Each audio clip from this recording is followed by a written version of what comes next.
I got on it, yes. All right, good evening, everybody. I'd like to call our special meeting to order, and City Clerk, roll call, please. Here. Here. Mr. Williams, Here. Vice Mayor Capizzi, Here. Mayor Mallon. Here. Public comments on any items not on this agenda. Julie, this is your chance.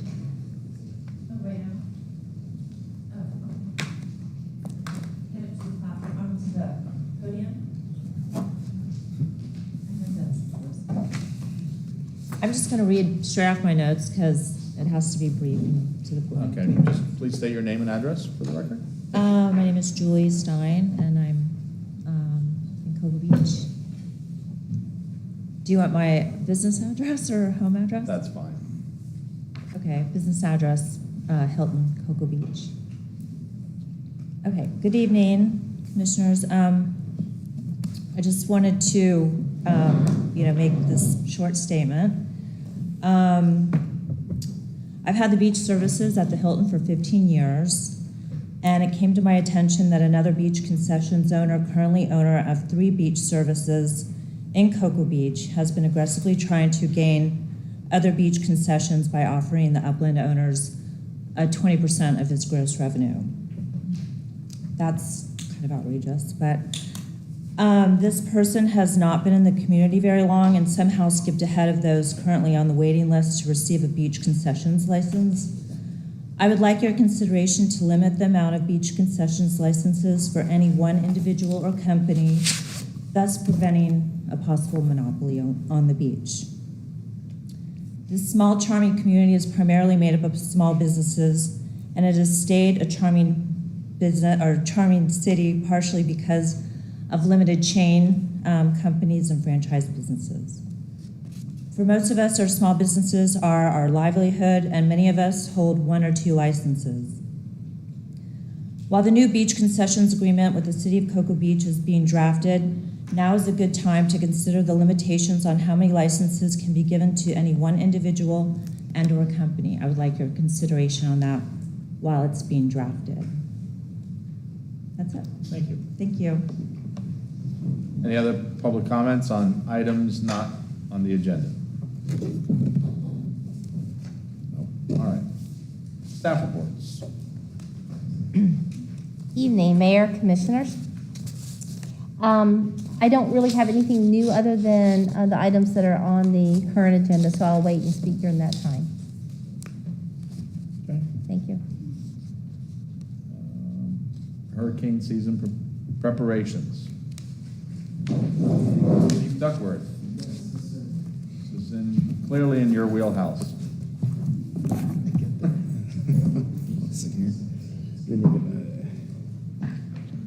Okay. Fortunately, you do it quite well, sir.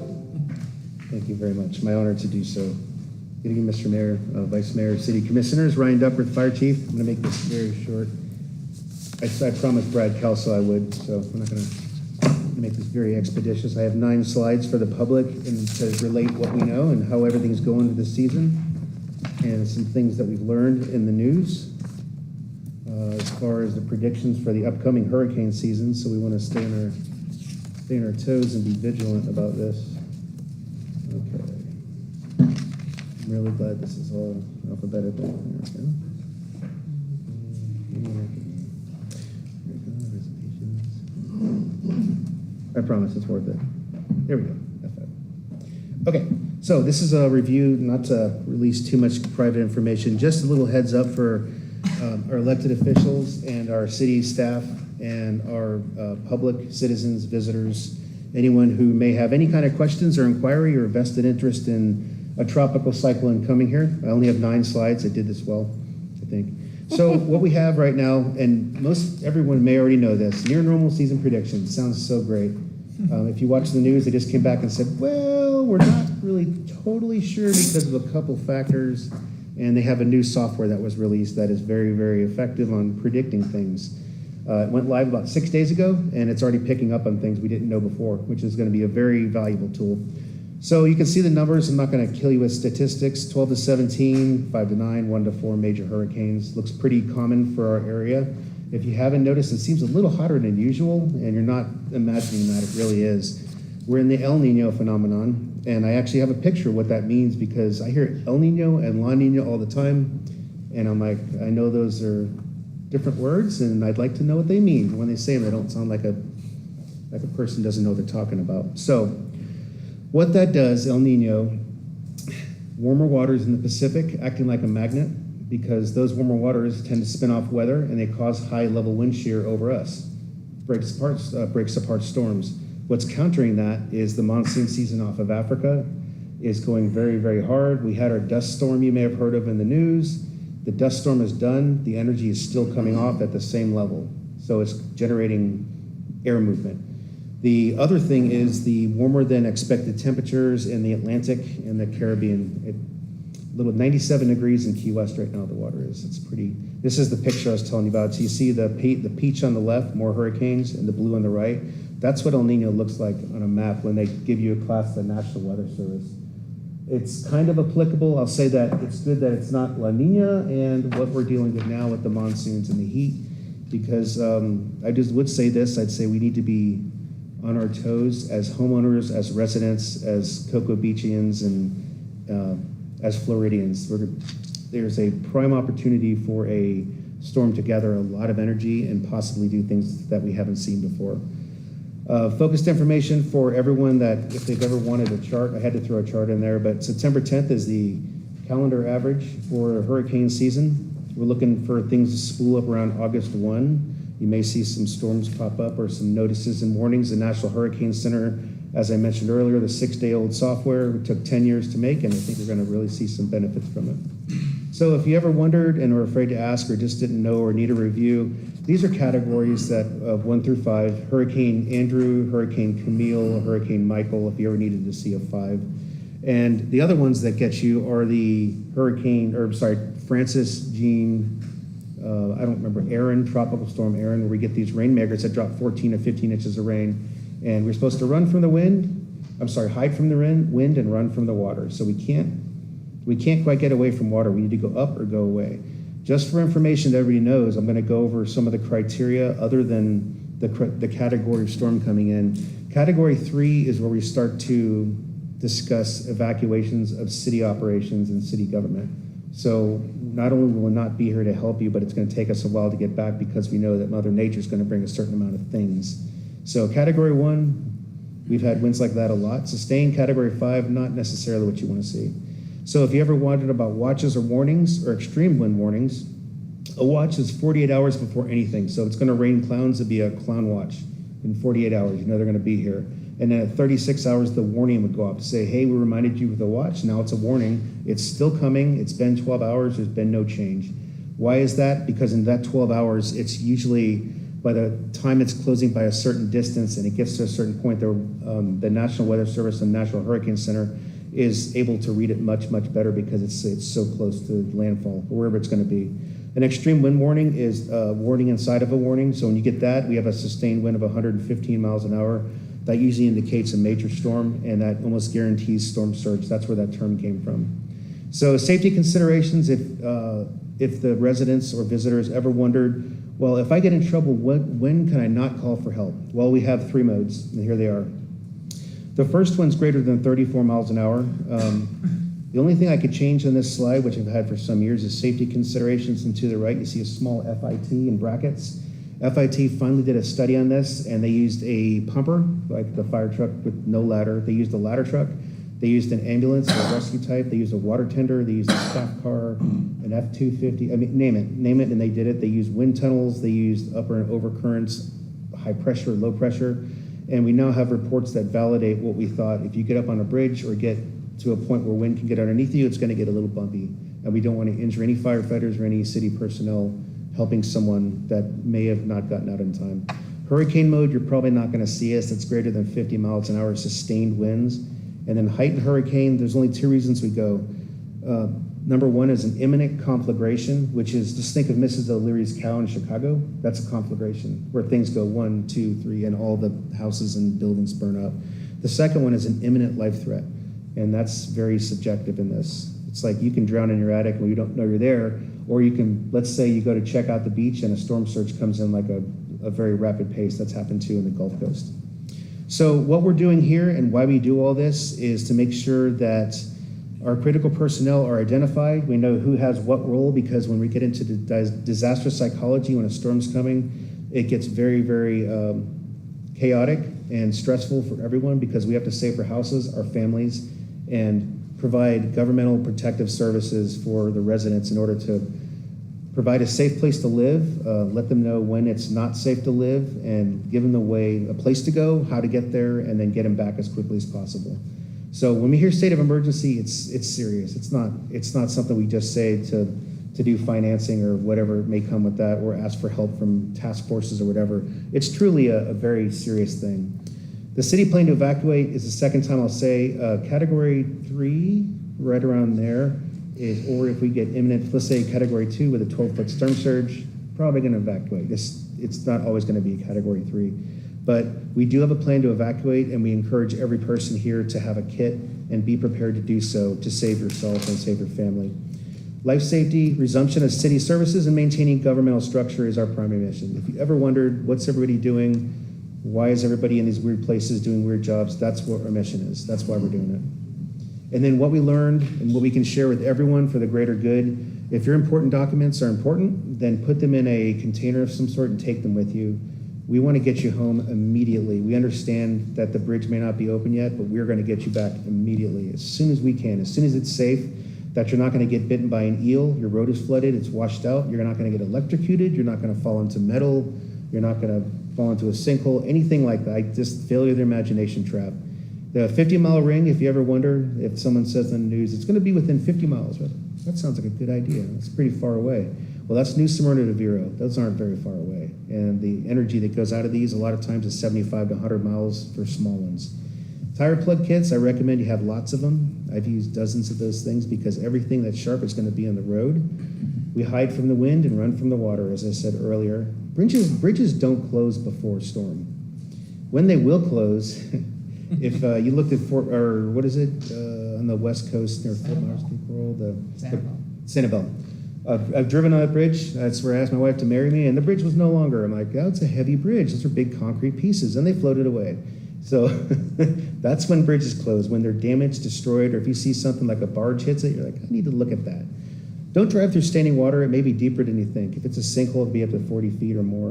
And then Cocoa Beach High School and Our Savior's Church. Why is that there? Because that's where you can get stuff in the matter of an absolute disaster where you have no food, no water, no electric. If you do need any of those things, we're going to have 2 pods or point of distribution at Cocoa Beach High School and Our Savior's Church. They've already been previously identified and shared with FEMA. We'll have all the resources there we can get in the amount of time we can get it. So you may see trucks, you may see people, you may see National Guard, you may see tanks. I'm not saying tanks, but that's where you're going to go. The 2 main places for residents at Cape Canaveral. Sometimes you get people from Patrick Air Force Base, but they're usually be gone in condition Zulu, which is evacuation. So that's my 9 slides. I hope I didn't bore everybody, and I went over by 2 minutes, but I hope that's enough. And I'll be happy to answer any questions that anybody has, that you may have. Anyone? Yes, sir. That new software, Chief, what were they looking at? You were sharing with me a little yesterday. It was by accident. This happened 2 days ago. I went to the Emergency Operations Center in Rockledge and met with Brendan Collins regarding some grants that we're applying for. And I also sit as a chairperson to put stuff out for other entities and municipalities. And I said, hey, did you get the software? He said, I sure did. Have you turned it on yet? No, I haven't. So we turned it on and we typed in our zip code 32931. And there's nothing on the map, there's nothing on the radar that we can see with the naked eye, but it did pick up a pattern of energy coming off the coast of Africa that is traveling in a western pattern at 12 miles an hour. And it pegged it to be a 960 millibar storm, making landfall just north of Indian River County, traveling in a west-northwest fashion similar to that of Francis. Was it Hurricane Francis that came off the coast, or is it from Michael? I'm trying to think. So basically, it's called a Cabo Verde. It comes off the coast of Africa. It travels all the way across the Atlantic. It picks up Caribbean and goes across. Now, this is only a very low prediction. This is not a guarantee. This is what I saw in the software, and there's a whole bunch of room for error. So it's really hot water. We'll see what happens. So just keep your eyes open, have a plan, and get your stuff ready to go, because I know that's what I'm going to do with my family. I have to stay, but other than that, we're good. Is that the beginning of August, ETA? Yes, sir. Between August 1 and August 2 is what it said. And 960 millibars is a very realistic number in my nerd world because once the storm gets to a certain point and moving to a certain point, it provides its own energy because it starts to rotate. And as the warm water ensures, it keeps on going until something opposite acts another way. So I hope I've answered all your questions provided. Yes, sir. We all know that, we've had damage from a lot of storms. We had a couple of storms last year, Ian and Nicole. We had, some flooding issues and some damage.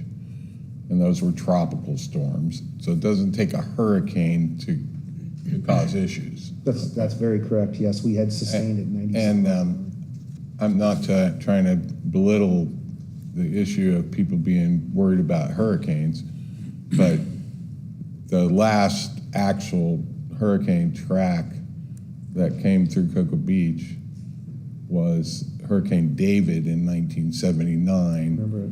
Which came in down by a little south of Sebastian Inlet and came up the coast as a Cat 2, did a lot of damage in Melbourne Beach. I was a volunteer fireman there at the time and actually got to be in the eye of a storm because they left us expendable people behind, took all the trucks to the mainland to let us know what's happening. It's quite. I heard it. We went out during the eye of the storm, take a quick look, and Opus 21 by the 7-Eleven going south of Melbourne Beach, refrigerators, mattresses, washing machines, everything, because those condos were built where you had sliders on one end, sliders on the other end, and everything just blew from one end of the building into this A1A.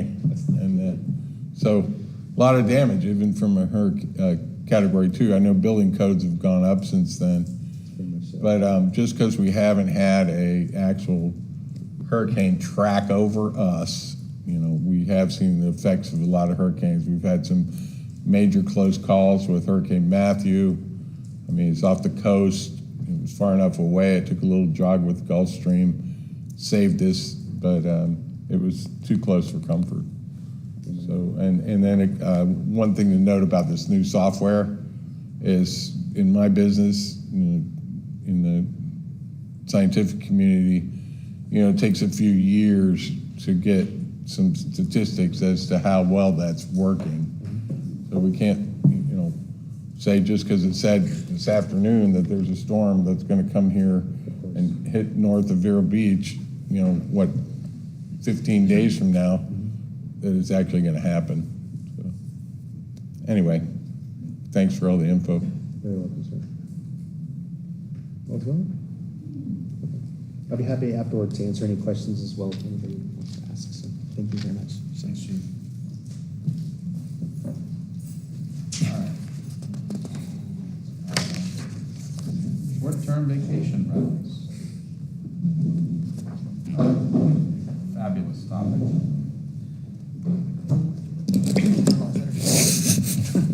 While Tanya's setting up, I'll just mention the one thing that I had on the agenda to discuss, and that was the waiver for the parking. And again, I think all of you seen emails from Captain Tanya Morgan in reference to Jazzy's business, and just your permission, basically, that we issue more than the traditional 8 parking passes to a business up to the number that's needed. I've had no other business step forward and state that they're having any challenges with the parking on Brevard or any other place. If they do, just knowing that you would permit that also under the same conditions is all I'm requesting that you consider. Well, this meeting is a workshop, so it's not a decisional meeting.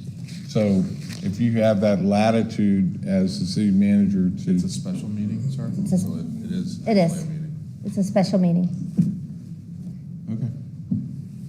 All right, well, it's not an agenda item. I'm willing to move forward with it, but it needs to be documented in our follow-on city policy as to what you just stated. Yes, sir. And that was the requirement of the waiver, that I bring that to you. So I'll fill that out for her. I just wanted you all to be aware that that was a request that I would make on her behalf for the businesses. Right, but it needs to be codified in city policy.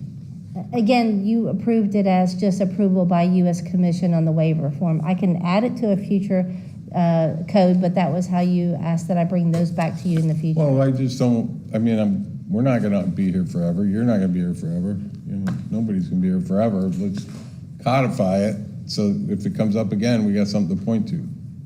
Yes, sir. Please. Any comments, anybody? Those are annual renewals, correct? So it's- Yes, sir. I'm good with it. I mean, the intent was to not hurt the business owners. It was to, you know, take care of our folks that come to the beach for free and don't contribute much.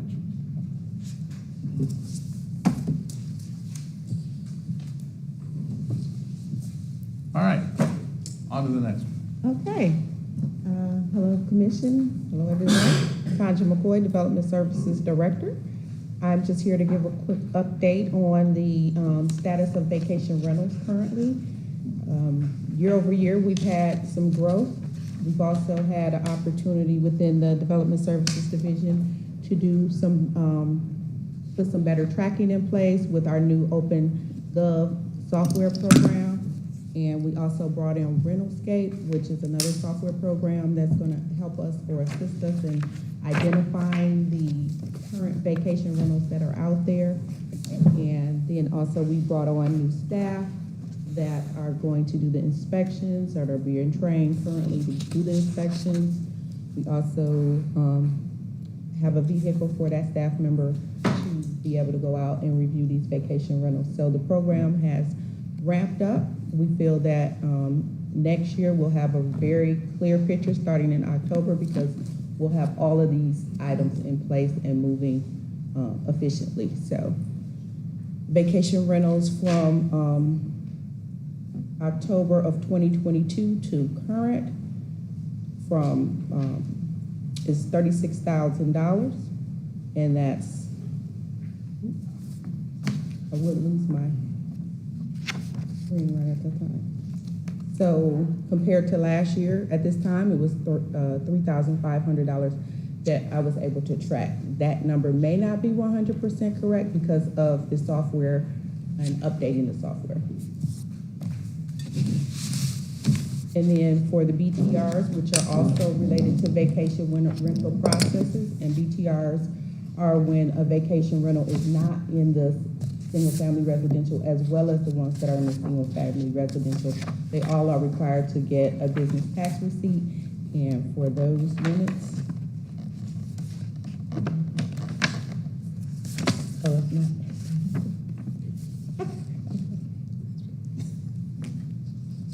Thank you. IT is always very helpful.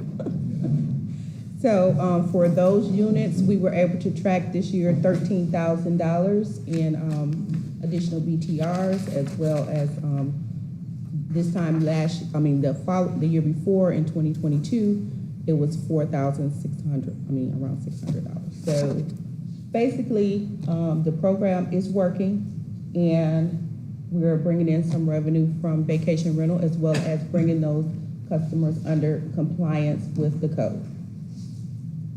And I just brought up a map just to show the general public. A lot of people probably don't take a look at our official zoning map very frequently, but this map shows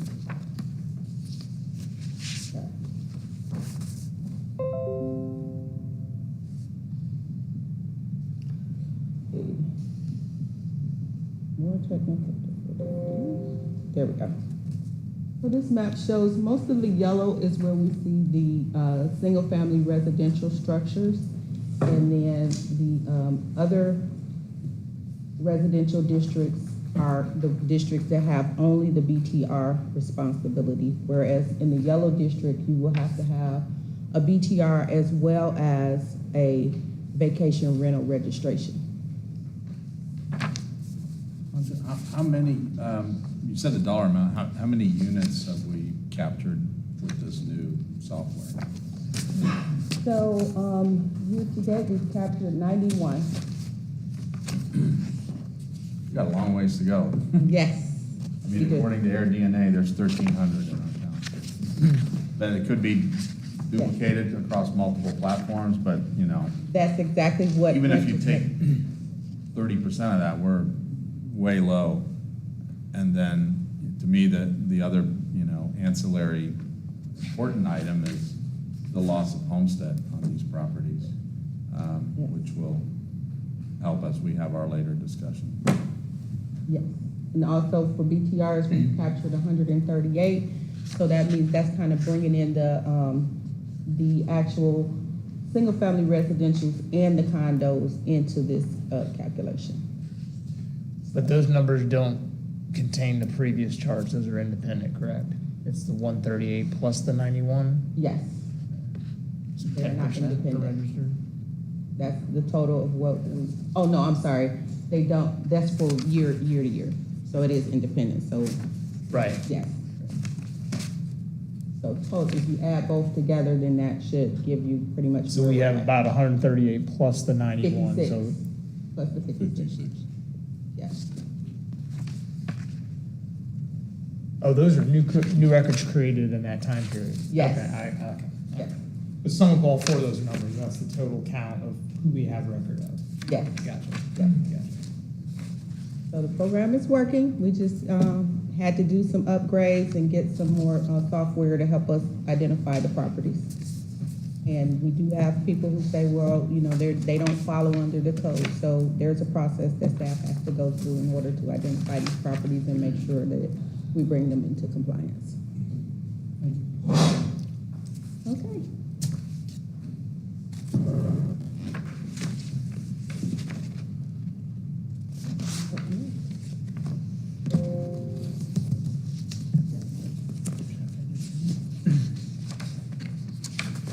I also next on the list, or you? Next item is the motorized vehicle tax force findings relating to golf carts, et cetera.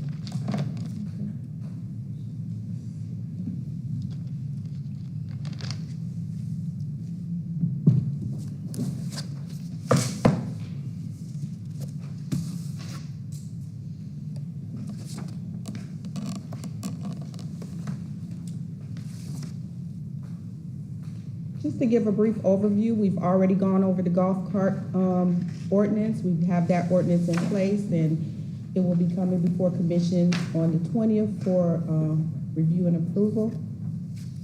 But this is just a brief overview of what the motorized vehicle task force was able to complete, and that task force has since been disbanded.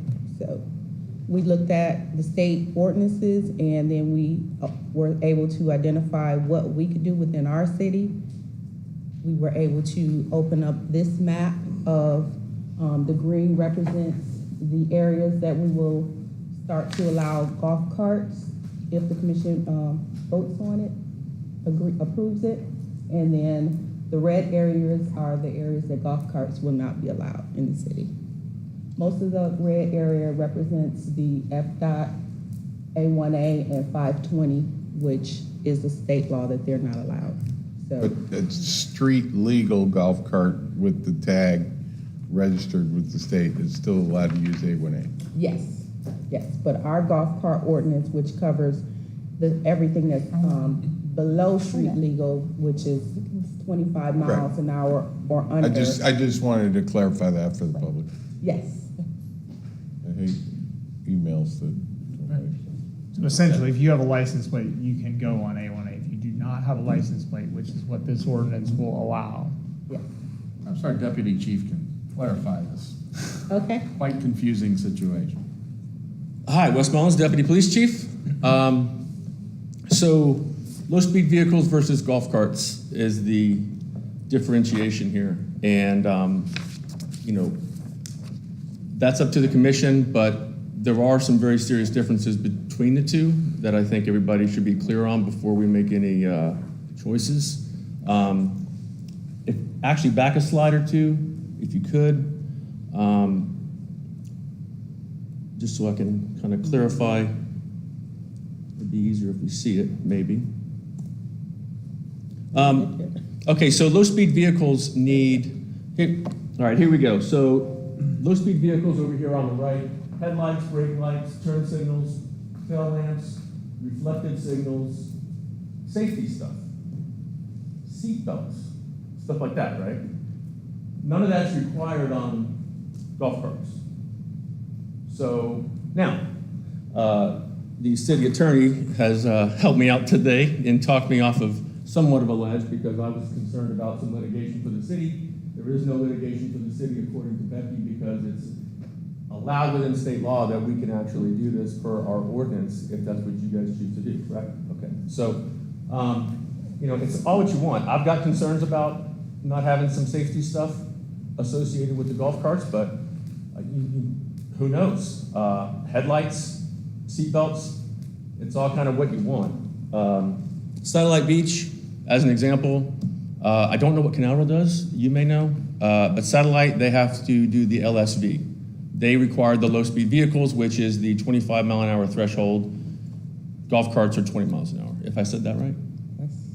So, questions on that? Did I explain that right? You guys have any questions for me on that? So we're still not gonna allow people on A1A that don't have a registered with the license tag vehicle. Yeah, that's correct, Commissioner. They cannot cross But you're saying A1A. that people that have a golf cart and they're riding around a neighborhood, we're gonna let safety be on their Yes, sir. dime and, not let kids drag their feet and run around with, if they don't have seatbelts, then they don't have seatbelts. If they don't have lights, they shouldn't be driving around at night. Yeah, correct. And I would actually also say that if they are driving on A1A and it's not registered, it's a criminal citation. It's not a Right. It's not a $50 ticket. And then You're the gonna other see a thing, judge. other thing is the people that do have licensed vehicles, there's a speed requirement. Yes, sir. And they are only allowed, my understanding, unless it's changed, to be on roads that are speed limit 35 miles an hour or less. That's correct, Commissioner. So even if you have a licensed, tagged golf cart with all the safety equipment, when you get to Cape Canaveral and it goes to 40, you gotta take Ridgewood. Yes, sir. Yes, Commissioner. I'm looking at the map here, and in the north part of Cocoa Beach versus the south part of Cocoa Beach, it looks like it's where you can cross over, like where you have you have those roads that's like Osceola, East Osceola, West Osceola. It looks like we're allowing them to cross over A1A. No, No, no. because it's green. Well, 'cause there's lots no. of. The red They have to will stop at the red. The reason they did that, the task force did that, Yeah. was for ease of application. So if you're on one of those short streets that goes to the beach, and the only way out of there is to go across A1A, then you can't cross A1A, but you can ride around your little street and go see your neighbors. So when it continues across A1A with the green lines from The east, green lines don't cross the red line. okay, so that just means that the golf carts can go on them, but they can't cross They A1A. can't cross A1A unless they are state licensed vehicle. Okay, that doesn't mean they can, okay. So but in the south part of Cocoa Beach, they're not even allowed on the stub end streets at all. Well, that's because There's no way to get, well. That's correct. Not Yeah, only that, okay. but there's, uh, like, if you, One house. there's, the individual We could go on the houses on the sidewalk. stub end street aren't gonna wanna drive their golf cart out their driveway by A1A and drive, Yeah. 40 feet to the beach and park. so just the fact that it doesn't make sense, really, so. Well, yeah. the reason they did it is they didn't wanna exclude people that might wanna just ride up and down their own little street. And if I may, just very quickly, the only way that golf carts may cross A1A is with a DOT-approved study, and, they have to come in. They've actually approved one of our neighbors, and they've disapproved another one. So, yes, sir. Would a resident get a ticket if they crossed A1A in a golf cart? I'm just curious. Yes, they would. Oh, okay. Yes, they would. And it's a criminal offense. Yes, it is. I guess there's some folks that don't understand how the laws work here. I So think on those on the bottom. that's the one you were referring to, yeah. Those are so short, it's like maybe one or two houses there. So that was one of the reasons we didn't, as well as it's so much between Orlando and Atlantic that would, you know, tempt people to want to start trying to do some maneuvers that really aren't going to be allowed to. Okay. So, Okay, I see. That makes sense. yeah. So with that, we felt it was important when we opening up such a large portion of the city to golf cart uses, talking about or having a discussion today about registration and what that looks like, and if the commission is interested in requiring a registration process. Our cities to the north and south of us have already put that registration process in place as they open up their program. So we wanted to bring that forward to the commission today to ask if that was something that you guys were to be interested in or discuss that. Can I just say, let's don't put that additional burden on it this time?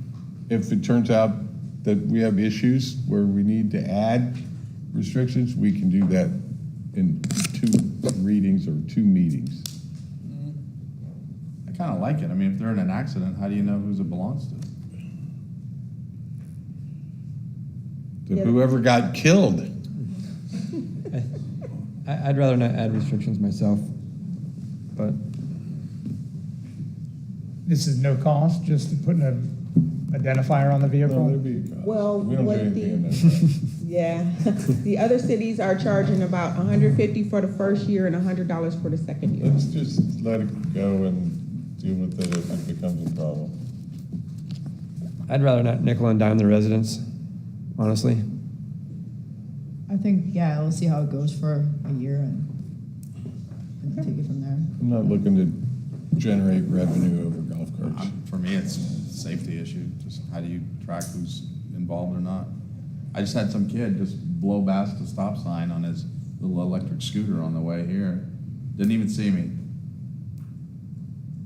So If you need to. I wasn't speeding. Can we get a parking sticker for golf carts? I mean, maybe that's a way to encourage it, is the $20 for the golf cart parking. I'd be good It's with free that. registration. That's I mean, I smart. think that's the intent, is to Yeah, have, some trackable. relieve the parking issue with smaller sized vehicles. I don't know. Yes, Just real quick, one thing, inspections and registration, right? Kind of the who, the what, the when, the where is important there, because the devil's in those details. So what are we truly inspecting at that point, is kind of what I'm at, like, and that may be food for thought, like, as long as you guys just say do it, then we'll make it happen. I just want that to be on the record, like, if we're not requiring safety equipment, what are we truly inspecting at that point? And who's doing that inspection, and what makes them qualified to do so? Can I, Yes, the man in the front, please. everybody that lived and drove vehicles in the 70s, raise your hand. Was that 3 of us? Oh, 4 or 5? We had 6, 7, 8, oh, a bunch of us. We had a state of Florida vehicle inspection program. Every year, you had to go to a place, you had to drive up, hit your brakes, and all your brakes had to be braking at the right amount, that your headlights had to be aimed properly, every taillight, every headlight had to work, your horn had to work, all these safety inspections.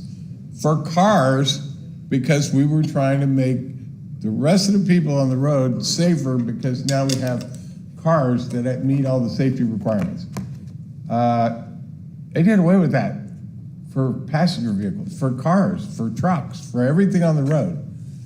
And now we want to do it to golf carts? I'm just not for it. I like the parking sticker idea. I mean, they're gonna need one to park, right?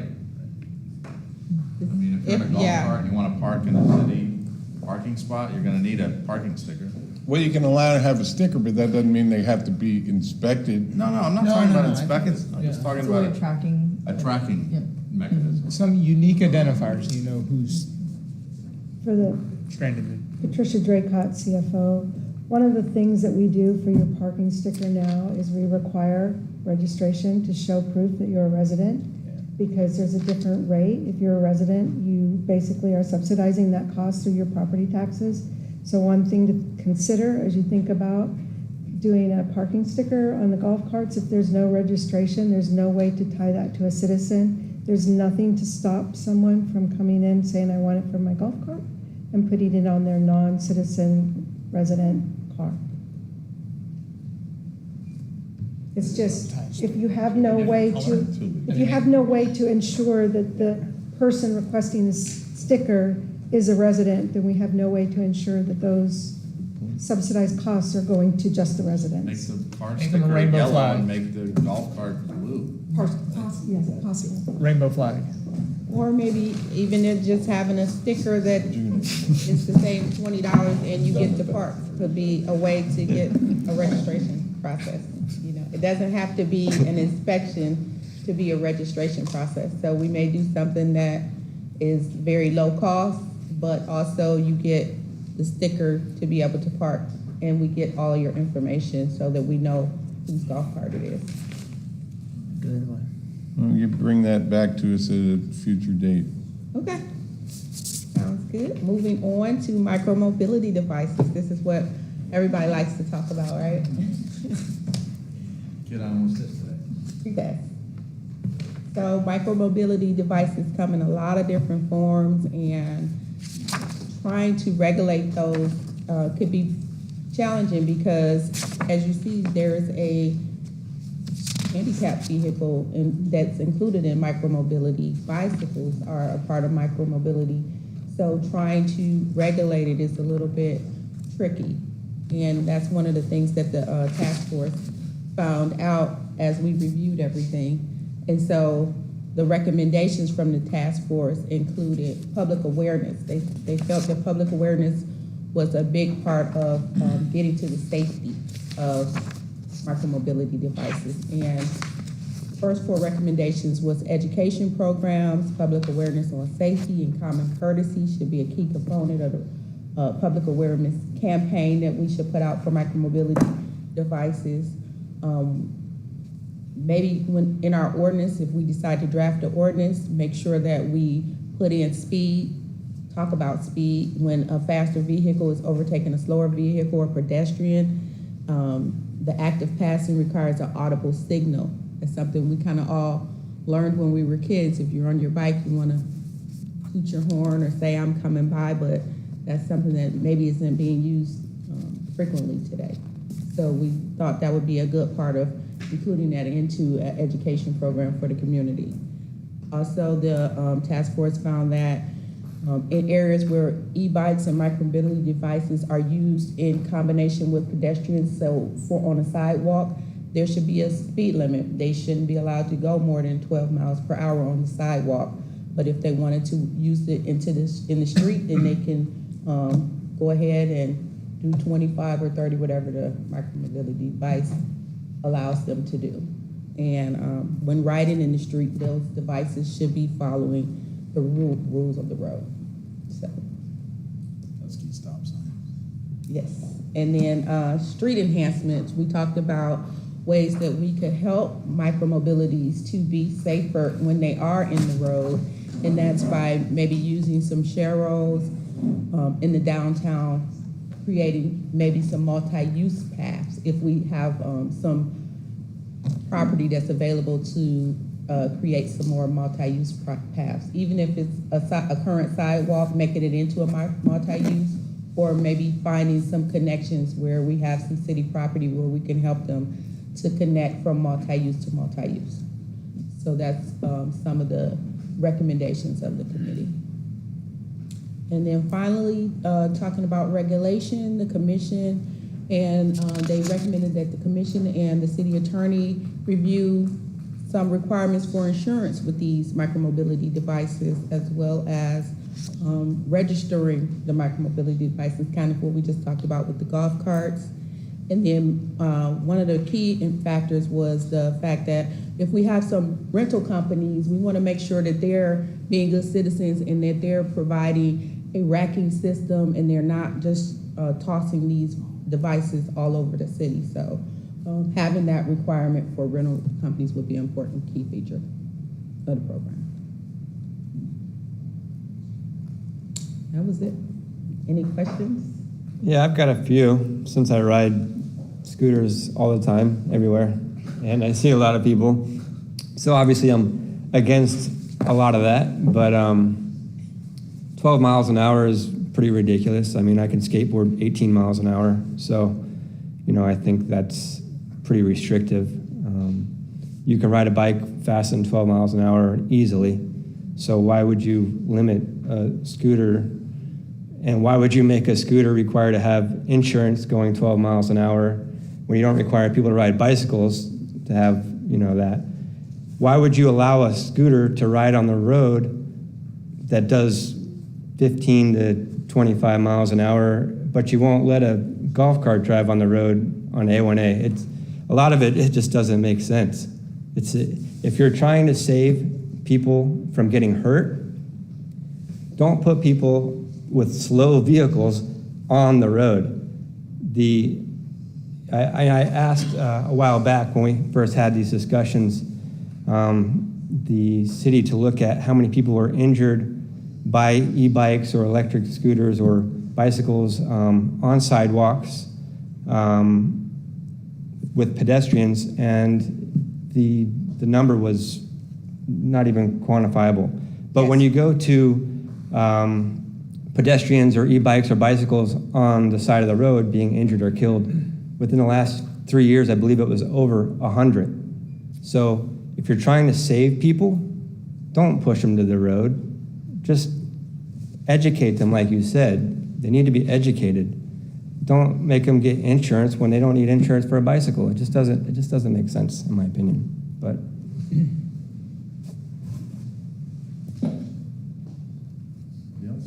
Anybody else? Yeah, I mean, my thought is, I agree. I think it's more of an educational. I think there's probably some key corridors. I think Minuteman going to school in the morning, you could catch a lot of the kids. They're all funneling down Brevard. And I'm not saying the kids are the ones that are the problem, but they may be the ones that are most unaware.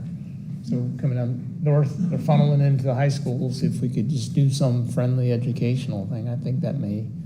even a dotted line on a wider bike path, just so people know that, hey, typically when you see that, you think, oh, I'm going to stay on the right side, and it keeps people, like runners, if they see it too, they're probably going to run on the right side, and they would know that a bike or anything could go around them on the left, and they would know it's safer to pass when you're in a lane and they go around.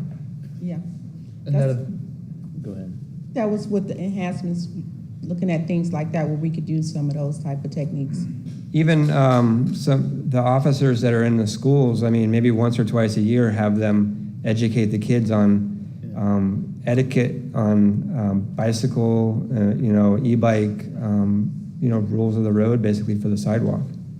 Yes, that's exactly what we talked about as well, using some of the school resource officers, maybe putting up some signs throughout the city where, especially in the downtown area, maybe just a sign saying be courteous, something like that to help people understand that this is an important thing that we need to be aware of.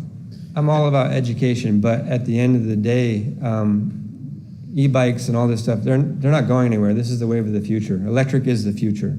So we can't just push them to the side of the road or tell them, well, you can have one, but you can only go walking speed. I mean, let's be fair to everybody, I think. Well, that was really, that comment really was in relation to when there's a pedestrian there, to slow down for that pedestrian. If you're on the same sidewalk as a pedestrian, slow down for the pedestrian, because you don't know which way they're going to move. Of course. And you're moving, at 25 miles an hour, and then they step into your path. Not, some people have those earphones on and things of that nature. And now you really hit them at a greater speed, opposed to if you're doing 12 miles or really, and it doesn't have to be 12 miles. It's really just the education and the slow down when you're on a sidewalk and when a pedestrian is also on that sidewalk. 100% agree. Is your motorized vehicle task force still up and running? No, we have completed our review, and this was our recommendations today. That was the final Okay. recommendations. If you could resurrect them for one more thing, is, as far as I could tell, we didn't address the beach. And- That was, yes, I'm sorry. That was a part of the pedestrian. They- No, I'm talking about the people on these mobility devices that are, you know, when I go ride my beach cruiser on the beach, if I can do 7 miles an hour on the sand, you know, because I don't have the big fat tires, I'm doing pretty good, okay? But them people on them e-bikes, you get by 30 miles an hour on the beach when it's low tide. And you know, then you get the one-wheelers and all that on the beach. So I think we need to address the beach as part of this too, because, you know, even riding my bike at 7 miles an hour, you got a kid that went and filled up his bucket with sand, and I can tell that he's gonna run back up to where he put his sandcastle, and he's not gonna look, so I make sure I don't hit him. Yes. But, you know, if somebody's coming by, oh, well, I'm gonna get by him before he finishes filling his bucket and starts making his turn, and there's somebody on the other side, you know, that could be a hazard. You know, I would think there should be more of a speed limit on the beach than there is on the sidewalks. And that's exactly what we did talk about the beach, and that was why we said in pedestrian areas where people are in relations to bikes. So if bikes and people on foot are there, then we should at least slow down, and they talked about the 12 miles per hour would be a good Well, speed. We did do the it different. unfortunate part about the 12 miles per hour is, again, we're creating something that we're not gonna be able to enforce.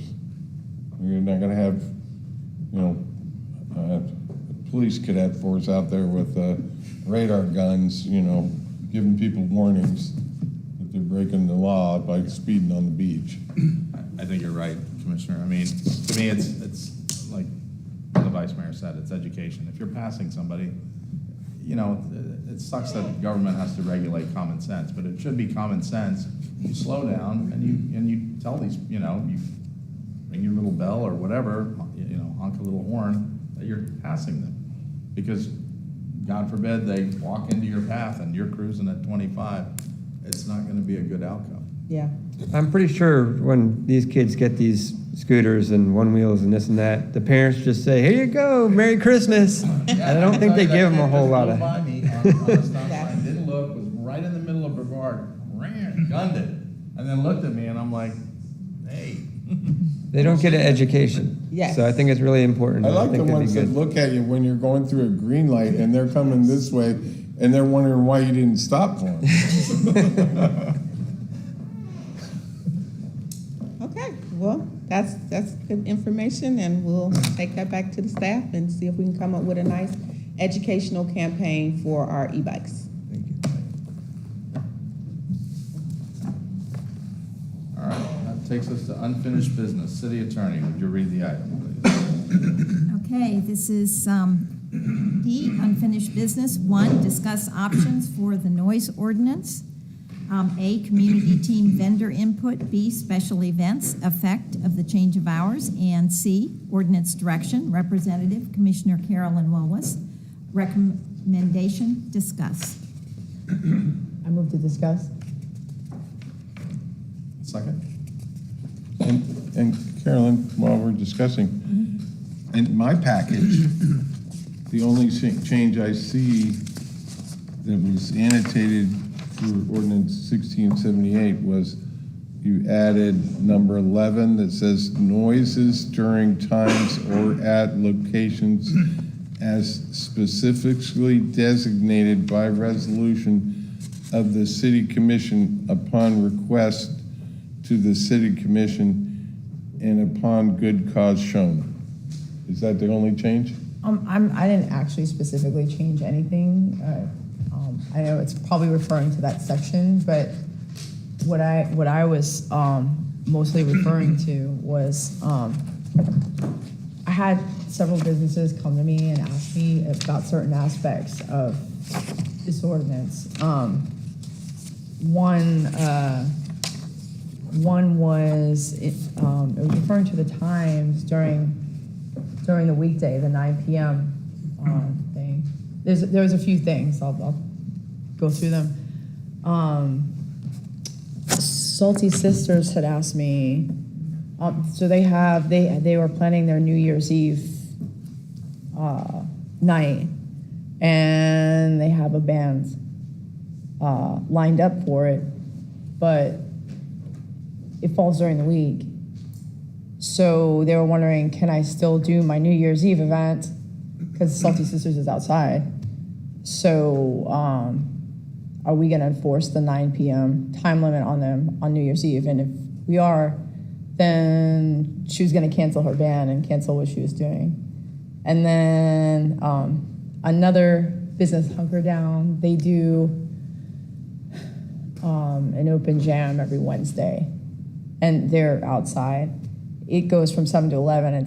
They've been doing that for years, and so that's gonna cut that off too. So they were wondering about that, and then I had Eddie from Area 142 want to discuss starting a, which he's in the progress of starting, a committee with the other businesses downtown to work on this ordinance, and the vendors and the businesses downtown work together on this ordinance to come up with solutions that might work for all of them, so they're not working against each other. So I was gonna ask if we could discuss tabling the second reading till maybe this committee can meet and discuss this and bring some recommendations to us. And also we can maybe discuss some ways to deal with the 9 PM during the week for these certain businesses who are asking for either relief from that, or they'll have to cancel what they're doing. So I think now that everybody's reading through it, these questions are coming up, and maybe it might be a little premature just to approve a second reading on this without some input from these businesses, and further thinking about it a little bit before we just approve a second reading on it, because I think we're going to run into a lot more issues, and they really wanted a chance to get together and do this committee and work on something that might work for all of them and us. So I don't know if we were going to I'd like to vote say on something also, if you got. tabling it, but I would like us to think about tabling the second reading. Okay, well, that wouldn't be appropriate to do it this meeting. No, but Thursday, I think Oh, I was you're- still right. You're showing Yeah. your hand, okay. Yeah. City manager, who's the best person on your staff to discuss what you can do and what you can't do with the special events permit? Laird.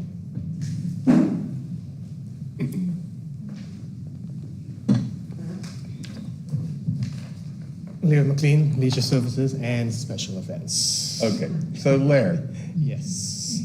New Year's Eve, There is a provision within the special events that if you apply for the special events, you are allowed to go later than the 9 o'clock within the special events. You can go until, I think it's until 2 o'clock. okay. Yes. So that's what I wanted to point out. Yes. So that solves Salty Sisters. And how many, let's say she does that and it gets approved, and then there's a limitation on how many special events a venue can have in a calendar year. Yes, there is. And what is that number? Well, right now, we have one for the pier, and we have one for everybody else. The pier is allowed to have 6 within a year. Everyone else is allowed to have a certain amount of A class, a certain amount of B class, and an endless limited of C class. Okay, so Yes. the 2 in the morning New Year's Eve thing, would that be the A class, C class? It depends on what's going on. It depends on how big the band, are they charging? There's a lot of different things within. Well, what's the biggest class? Class A. Class You're A. allowed to have 2 of those. You're allowed to have 2 Class A events, okay. Okay, so and that's written down somewhere. Yes. I'm sorry, can't quote the Yes. statute.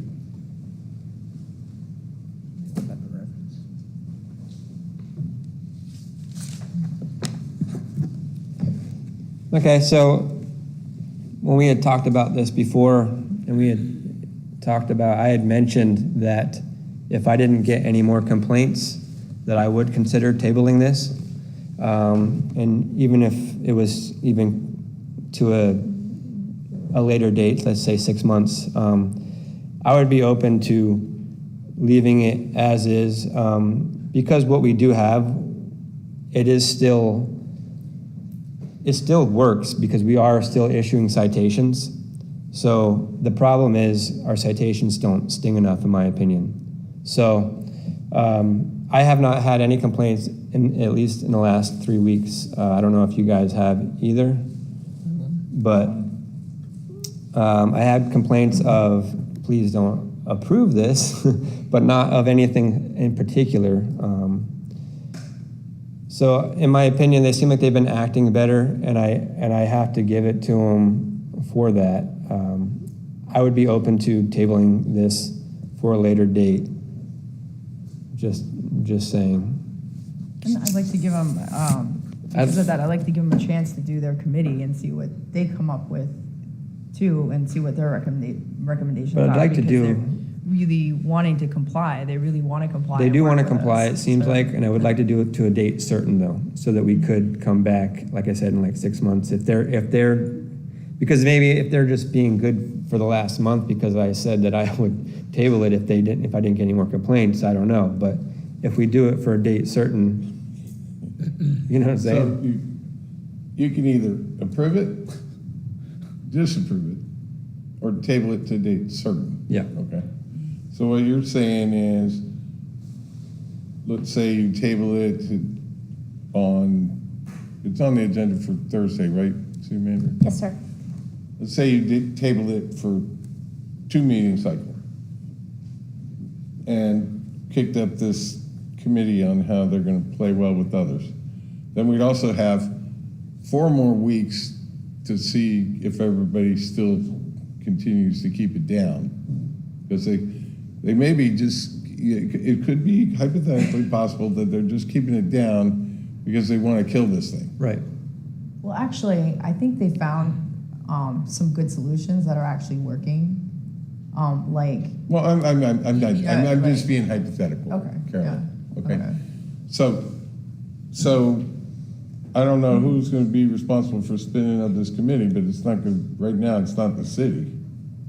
well, we discussed ways that can be done. It can be, right now, it's being initiated by Eddie Rose of Area 142. But I suggested that maybe we can get a staff member and some city staff involved to guide them in our code, so that they know how to follow along with the code and what our code exactly Okay, well, if is. the city manager wants to participate in that way, fine. What about Main Street? Main Street was another, yeah, we were thinking about. Well, I think, Main Street I on would there, think too. that I would think a lot of these businesses that don't want to feel like they're complainers that are part of Main Street would be more likely to participate if they were participating under the Main Street banner, which most of them are already involved with. Right. And they did mention that, and they, I suggested that too. And then maybe somebody from the police department too, a representative from the police department. Mayor, reel us in. Yeah, I'm just gonna chime in. Mr. Rose's BTR says he was gonna comply with the noise ordinance. It's right on his business tax receipt. The noise ordinance that it references, which he clearly hasn't, so he's already demonstrated to me complete disregard of any of our rules, is the one that wasn't passed that was even more restrictive than the one we're considering. It was approved as an outdoor restaurant. I mean, originally the concept was food trucks with, restaurants and different drinking venues and live music. Now it's morphed into an outdoor amphitheater, and that's not what it was approved for. So, the guy doesn't even live here, so I would like resident input. These are the people that are impacted. I'm getting lots of that. He did call on residents too.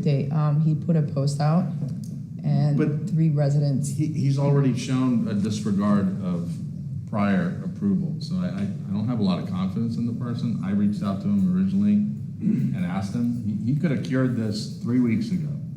We've been talking about this since March, right? Yeah, I mean, we told everybody this was coming. We said, you can fix it, but instead he continues to try to bring national concert acts and just thumb his nose at us, and But how is that not complying? It's What? live entertainment.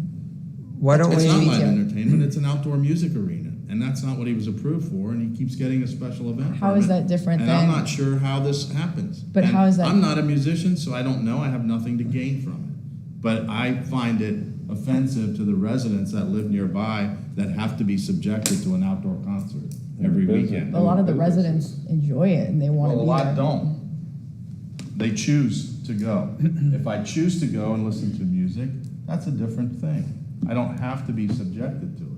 Mayor, what if we add a different business tax receipt as an outdoor music venue, and then that would be subject to a different, To me, it doesn't fit in that downtown abutting residential. That's the conflict. Well, I But how think is that different than live entertainment that like Hunker Down has or Salty Sisters has? They're all bands, they're all outside. What is the the size of difference the technically? stage. The size of the stage, Pretty the size reasonable. of the speakers, we've never had the kind of noise intrusion before. Like I said, we've had live music downtown. Connie's had live music for 4 decades. Yeah, but she's inside facing the Exactly. ocean. She's respectful of residents. if we had a different tax You can't receipt, compare the two. then we would make an ordinance for outdoor music venues, and then we could limit at least that type of outdoor Event. music venue to certain times and certain days. And that's exactly the intent of the special event permit ordinance, which he's getting more, this one particular venue has already exceeded the limit in our ordinance. So I don't know why that's even happening, but to me, that's exactly what it is. You've got special cases, if it's a one-off, whatever that number is, but it's, But if It's we full- well, classify it's him, two, it sounds if we like. classify him as an outdoor music venue, and we have an ordinance for outdoor music venues not to play on weekdays after 9, or Right. weekends or holidays on 11, then we're not messing with everybody else's normal thing where everybody's paying attention and doing the right thing. one other key point is interesting, this exact ordinance, the county's considering. They just started that on Thursday, the exact same ordinance, going from Rosh's to Plainly Audible. So food for thought, it's not like we're being overly restrictive. I think you'll see the county commission voting on that in the coming weeks. I think it was just represented as something totally different, and that's my irritation with all of it. It morphed into something totally different. This wasn't what the applicant applied for. It's turned into something different, and now he's crying that we're trying to shut him down. Mayor, was there any option for him to put it as an outdoor venue or anything else like that? So then if we It was had, not approved as an outdoor concert venue. No, it was not as an outdoor amphitheater. so are we not allowed to have outdoor concert venues? We actually gave a huge special exception to that property, variances and everything, because they were gonna build a 3-story bar on top, restaurant in the middle, and shops down below with basically zero setbacks and all that. That was the last time we, as a commission, got to have any input on what's going on that property. And that didn't get pursued. They didn't They use those did not- waivers or they- variances they- or. They did not exercise that, the development order expired, so.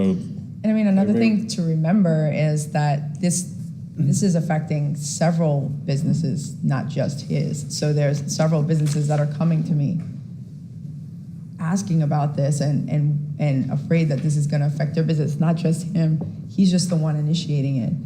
But there are several businesses coming to me having an issue with this, and I think we just need to think about it a little bit more and maybe tweak a few things before we just make it final and allow these businesses to come together. Speaking of tweaking a few things, this part in yellow, did you write that? I didn't write that. I didn't write that, no. But the part in yellow, that's an exception Did you? I think you might put that as an That idea. That definitely sounds like lawyerese, because Yes, I wrote it.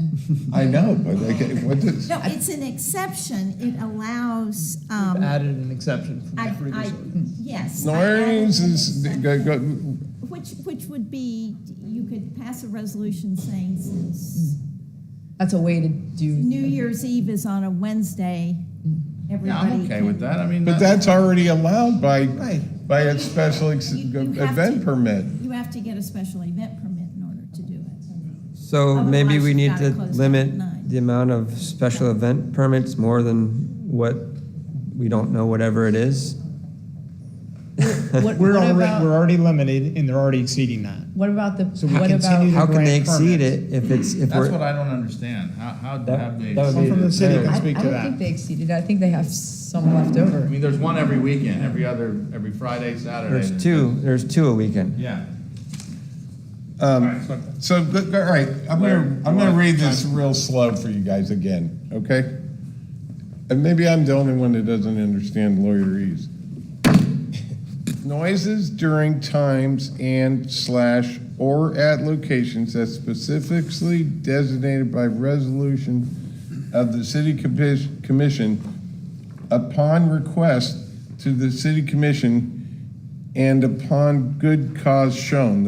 Upon good cause shown is like wide open to me. It's subject to interpretation. Well, it's discretionary on the city commission. You can do a resolution allowing it to be open on Halloween or open for New Year's Eve. I could reword it, Without a special event permit? yes. I That's just think what- we. Yes, so I- that I if think we somebody could- comes and we could, says, if we. we're doing something special and we'd like to be open later. Could we just say something that city has the opportunity to add a resolution with respect to ordinance 1678 in the future? That's problematic because that gives you absolute discretion over it. And there are some, This is kind of vague. Upon goods, they have to request the city commission and they have to show good cause for it.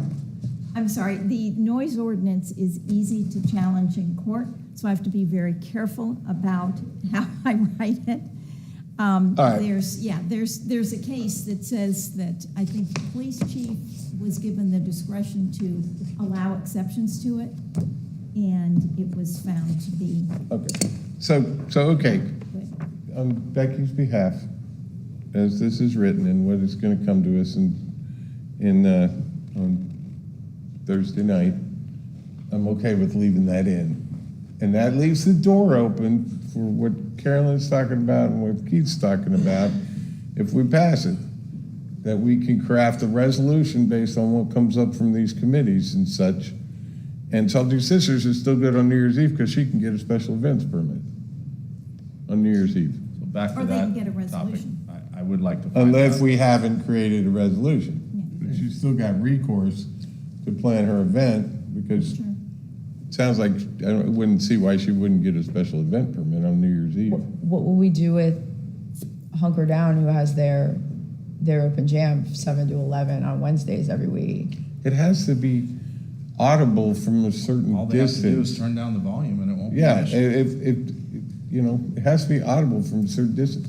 I don't really think that Hunker Down is, plainly audible from 100 feet. I really don't think they're gonna have a problem. I don't know. They were asking me. Well, so- they're inside, but they got an open roof. Yeah, they got a whole thing, it just goes up. They've It's got all- Elbow walls that road. reflect a lot. Yeah. But it does, Contain noise. it's not like some of the other places that they're just blasting straight down. Honestly, this almost, what we propose almost looks kind of More better, lenient. more That lenient was than my that. messaging. Because 50 feet versus 500, you're talking about plainly audible versus ruckus. But, like I said, I'd like to hear the special event comments that Mr. McLean was gonna. Thank you, Jeremy. Okay, now with the 142, when we first started with 142, it was supposed to be just an event. It wasn't supposed to be a concert venue. So I had to backtrack. That's the reason they got passed, because I had to backtrack and go back and look at the events to see what classes they were. So when they first came to us, it was only supposed to be just a regular event. It wasn't supposed to be a big old concert. So that is why they got so many A classes. I had to backtrack on the events to see how the events, what happened to the events, what the attendance was, what the stage was. I mean, at first it was supposed to be just an ordinary little event. Yes. That's what happened with that. But another thing we have to look at, this whole thing needs to be rewritten. It has to be rewritten. I looked at BTRs. Our BTR needs to be rewritten also. I look at Salty Sisters. Their BTR says indoor, not outdoors. Coconuts, it says just a regular music. They have concerts too. They all have it. This whole thing needs to be relooked at. It all needs to be relooked at. I agree. I think Yeah. you're right. We need to change the BTRs. And then we could impose this on certain venues that are having more issues. But I don't think anyone will argue or could argue that there's definitely a difference between the product that 142 is putting out and what Salty Sisters and Coconuts is doing. Well, It's Salty Sisters a is, full concert Salty stage Sisters right versus next live to music. houses. Salty Sisters needs to have some kind of a sound shield on the back of their stage, because it is actually, I go downtown about every weekend to check the noise. I go with my scooter, and I drive around all over. Micro mobility device. And all these police out here will tell you, they see me driving around, I 12 miles an hour. check the parking garage, I go all the way down 4th Street. I'll say that 142 is not as loud as Salty Sisters when you go down Minuteman. They are making a difference. There's gonna be, everybody needs to play nice. The Salty Sisters are gonna have to do something with their stage as well, because they're worse than 142 right now with their speakers facing south. It's, you know, So the one thing we haven't discussed this evening is we do have zoning issues. So if we were to attempt to look at the BTRs and the process and maybe enhance them, we do have zoning issues with the downtown. So it's a bigger discussion than just a discussion this evening. We'd have to look at zoning, and I'm sure there are other issues. Okay, well, there's one big issue. If we're going to be doing some major changes, my strong suggestion is let's try to hurry up, get those changes made before October 1st. Because on October 1st, there's a brand-new statute that goes into effect that can lead to serious damages against the city if we get in litigation over a new ordinance and a court doesn't agree with us. So honestly, I'll work as hard as you want me to, give me direction, and I'll be drafting things up. But the most we can get done by October 1st, the better. So, Becky, Pass it Thursday. to that point. So let's say, based on that situation, we went ahead and passed this ordinance, Yes. which I think everybody feels is the most strict of what we would ever do, okay? Then if after October 1st, or maybe in between, but after October 1st, we pass an ordinance that was a little less strict, Well, then you're home free. okay. So basically what she's telling us is, we need to pass something. Quick. And we got something in front of us. And it, I heard that, it needs some fixing and all that. But if you pass it, then you got it on the books before October 1st. And usually, if you want to be more lenient Yeah, in the you'd be future, okay. you're okay. So something to think about for you guys. any of you guys go around for that Buck Cherry concert? I actually thought the volume was okay, but the language was Oh, yeah. absolutely Atrocious. insane. I cannot believe that we, as a city, can allow that to be broadcast. And he advertises a family-friendly business. And I'll gladly put that on record on Thursday. I have a night. 5-minute video of the, their top song, but then afterwards, there was more F words and B words and S words, probably at least 50 in a 5-minute span. And there's got to be a way that we can at least make it safe for kids to walk around town. Well, the I mean, it thing was, violates they our said city that- charter. They said that there wasn't gonna be any kids there that late at night at the venue. I mean, you don't even have to be at the venue, you can stand on the other side I of the know, fence and I hear the know. entire They- thing. But it directly violates our city charter. So it's like, come on, guys, that's our constitution of the city. It's family I oriented. agree. City Attorney, that whole pesky First Amendment, right? Yeah, but I do have, actually, as we speak, they probably are working on it now.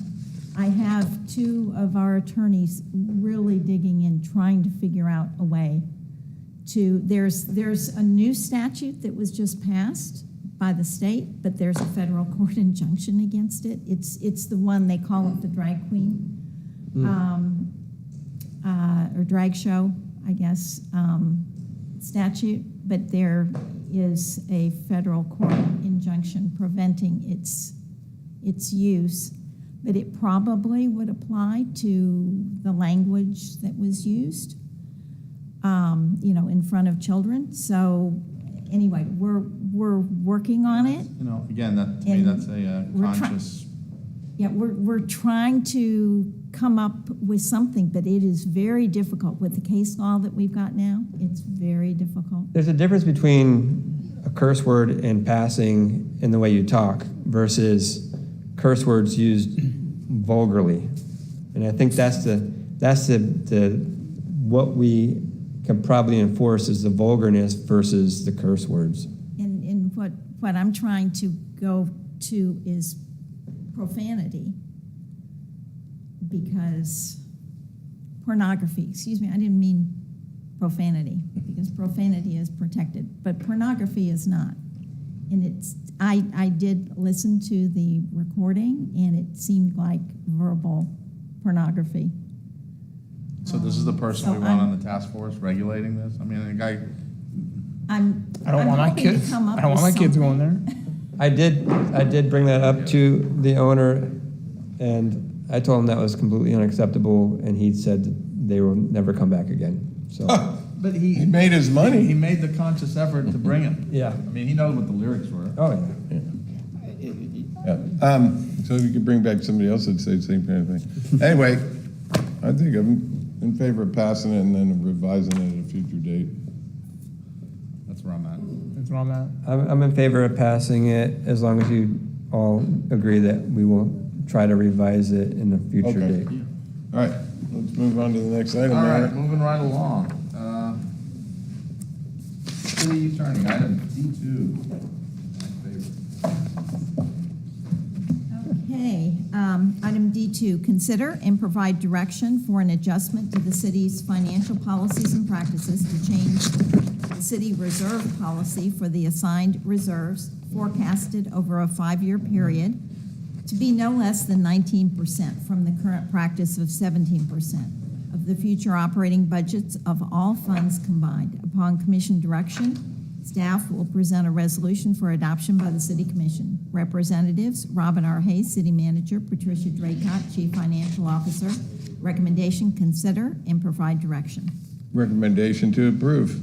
Second. We have a motion and a second. Any discussion? So I'd like to clarify, so we spoke about all funds in here, but we also spoke the first night about general fund. So what is your direction? Are you looking to increase the general fund 17 to 19%, but not necessarily all funds, which would restrict stormwater and utility? They'd have to increase it the same percentage. Again, according to what kind of projects they work, that may not be as, that may be more of a challenge, but. The reserves, so that we have closer to the full 3 months of operating expenses should we end up in a catastrophe. Right, for the general fund. General That's just general. General fund, thank you. Okay? Okay.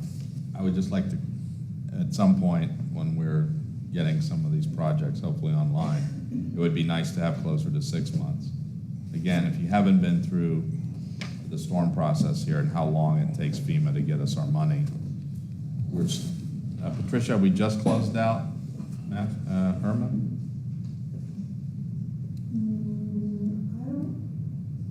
I think we closed out Irma, or we're very close to it. I think you've seen something recently from Irma you received, and then Matthew, we received Yeah. something this past Well, they're year. still sending us 6 things. years later. Right, so Matthew was definitely closed, Matthew was completely closed out. my point is, 16. they don't operate We're, quickly. we're moving it from 17 to 19. I'm talking. Next year, we can move it from 19 to 21. I would get it, I would love to see us get closer to 6 months. That's where, Okay, all right. So, to clarify, for the restricted, you want it at 17, and your total reserve balance to be moved to 19. for general. We want to have 19% of the, whatever the operating expenses are for the entire year to run this city, okay?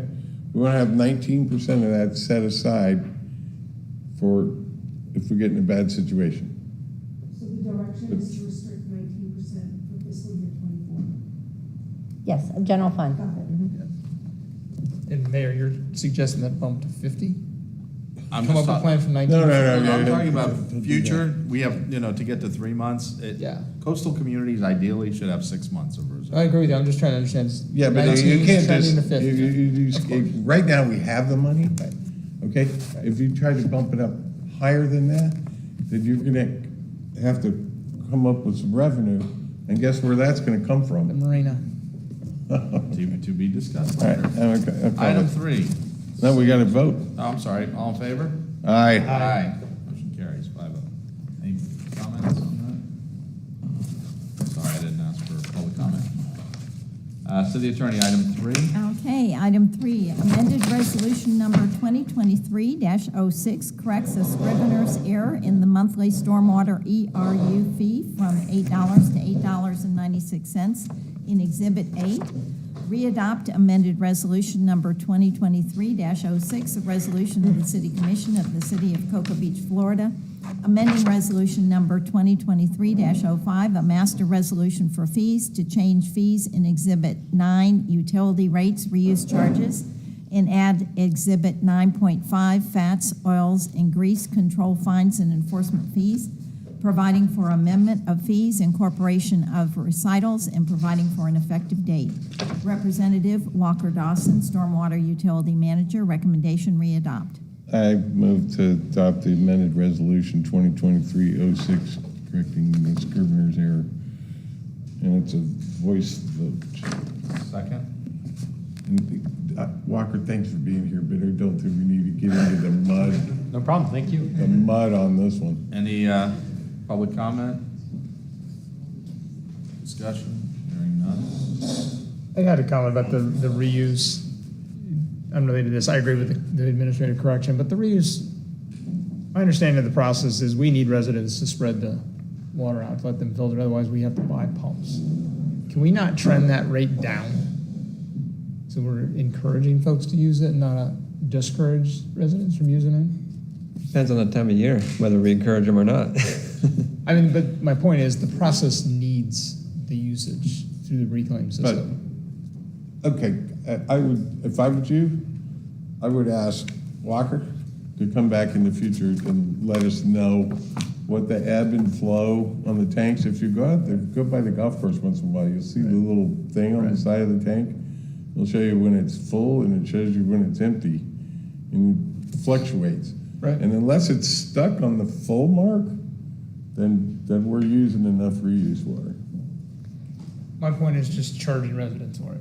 That's all my point is. Well, we're charging them for it, but it's a set rate, whether they run their sprinklers like some neighbors in my community do for Every day. 2.5 hours every morning, which is overwatering, especially with the extra nutrients that are in the reuse water.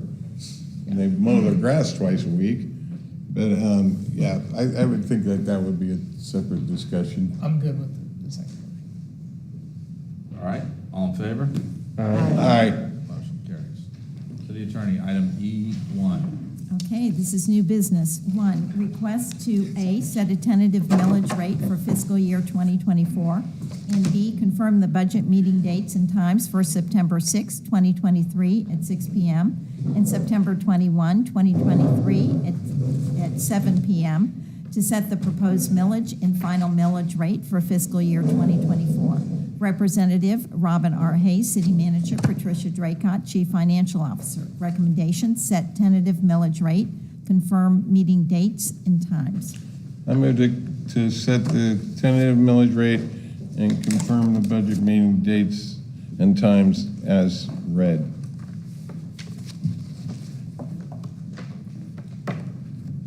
Second. A motion and a second. I just gave you guys a copy of the article. I'll talk about timing.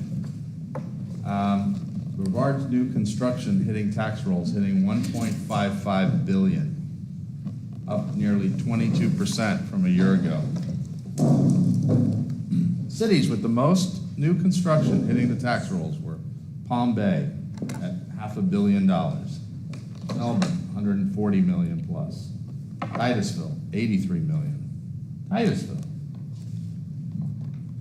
West Melbourne, 76 million, and Cocoa, 71 million. Will you just indulge me and allow me to read the next paragraph? New construction helps Brevard County and its 16 cities and towns increase their property tax revenue and helps them balance their budgets without cutting services for residents. So, you know, for nearly 12 years I've pushed to create these redevelopment zones. Some of us have worked on this for a long time. And that's the end result. Again, you know, not having any new buildings for 20 years has caused a financial problem. It's forced us to put off things that just needed to get done. So we need to be cognizant of it.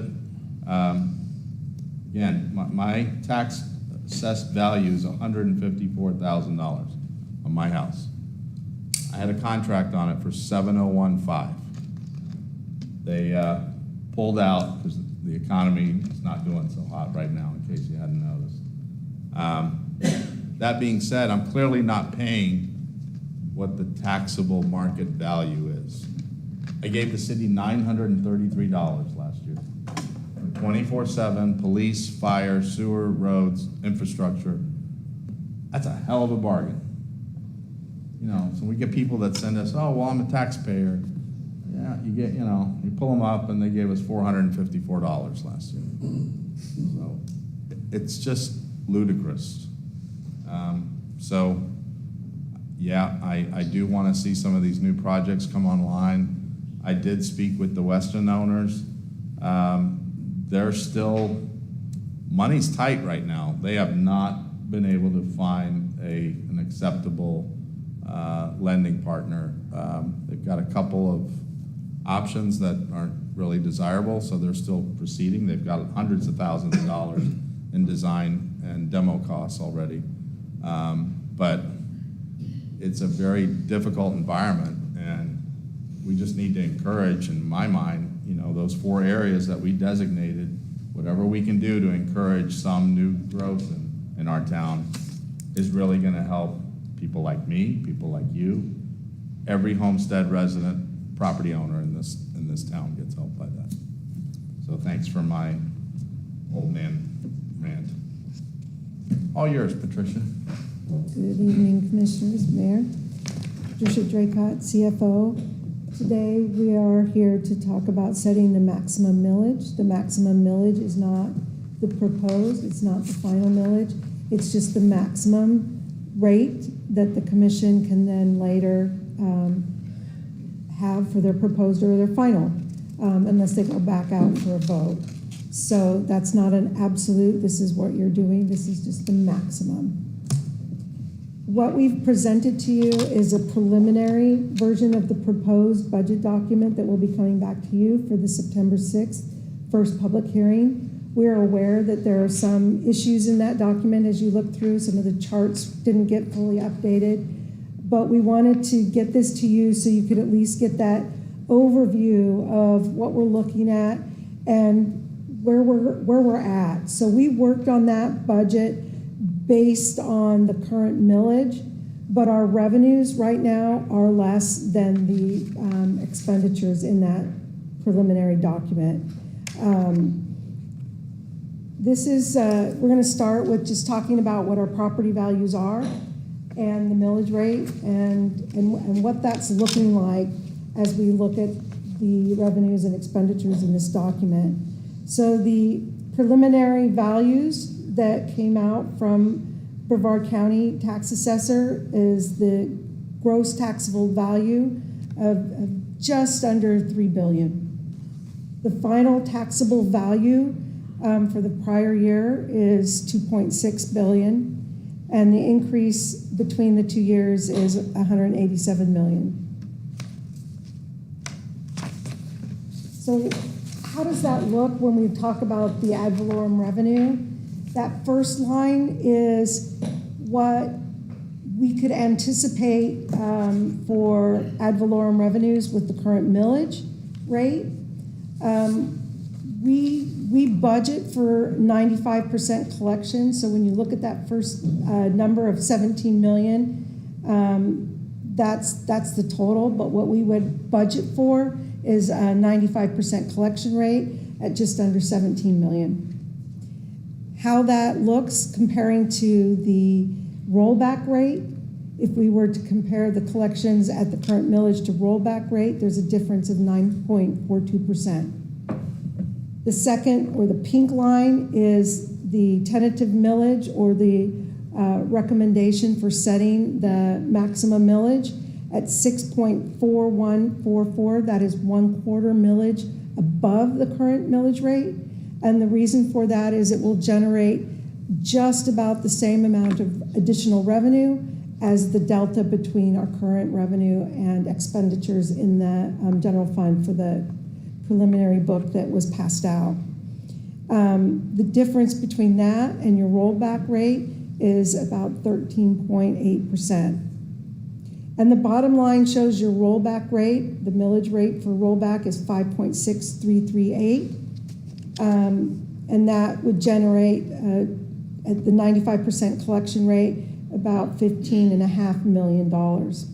So the difference between the current and that rollback rate is about 1.3 million.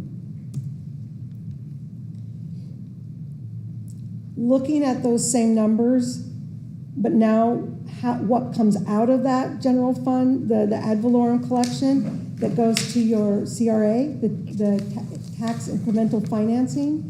That middle column shows how much would go to the CRA, and then the difference that would go into the general fund. So you've got the total anticipated collections, then the reduction that comes out of the collections to go to the CRA, and the balance that's leaving to the general fund. So the change in revenue, the increase or decrease over the fiscal year 23 current year ad valorem collections, at the current rate, that would increase the revenue by 1.2. That's the improvements in the city that the mayor was talking about. That's really a little bit of market growth, but mostly that's some of the changes and the renovations that have happened in the city. The tentative millage, or the max millage that we're recommending at the 6.4144, would generate an additional 1.8 million over fiscal year 23. And at the rollback rate, it would decrease our revenue by about 168,000. New position requests this year.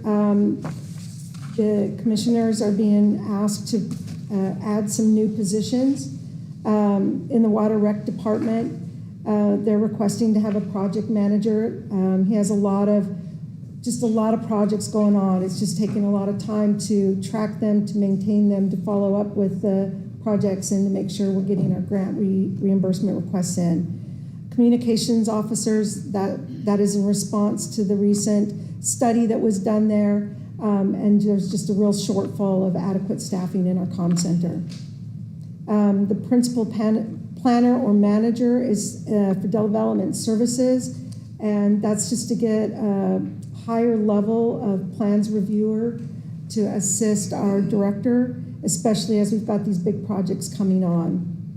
Stormwater program coordinator is essentially an administrative support position to stormwater, trying to free up some of the more operational activities that go on in that department to enable Mr. Dawson to focus more on the activities of the grants and the projects and rolling that out. In my department, we're asking for a half-time position to be moved full-time, and that's just a person that's working on our parking along with Cody Ingram, and it's just the volume of work that's coming through on that is just increasing. City manager's department is requesting a procurement support services coordinator.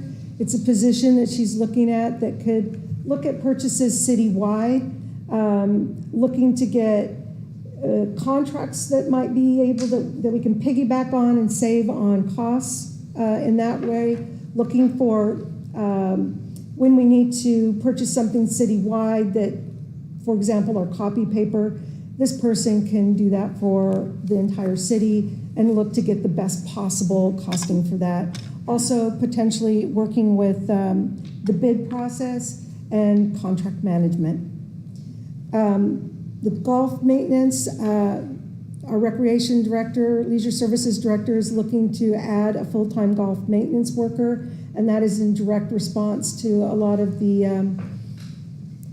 feedback on our greens and our range, just keeping the grass up. And finally, our development services director would like to increase the part-time maintenance worker at the CRA garage to full-time. And that position would expand to deal with the cultural green space, the wash-through, and the stage area. To speak to what the mayor was mentioning, this is looking at 3 houses that are here within the city and looking at what their value is at the time that they were sold last, what their current assessed value is, what their taxable value, that's the difference between the exemptions, and what the market value. And so you can see that the house that last sold in 1966 is paying taxes to the city of Cocoa Beach of around $700 because the taxable value is $125 with a market value of $465. Versus a house that was sold in 2021, it sold at $825 with an assessed value of $447 and a taxable value of $397 and paying taxes to the city of just over $2,000. So these are houses that are similar in size. Yeah, you're not on there. I don't know who chose these 3 houses for you, but I took master's level statistics. I had to get a tutor. It was hard. And the biggest thing you do when you look at data like this, and I'm looking at the next page too, is you want a clean set of data.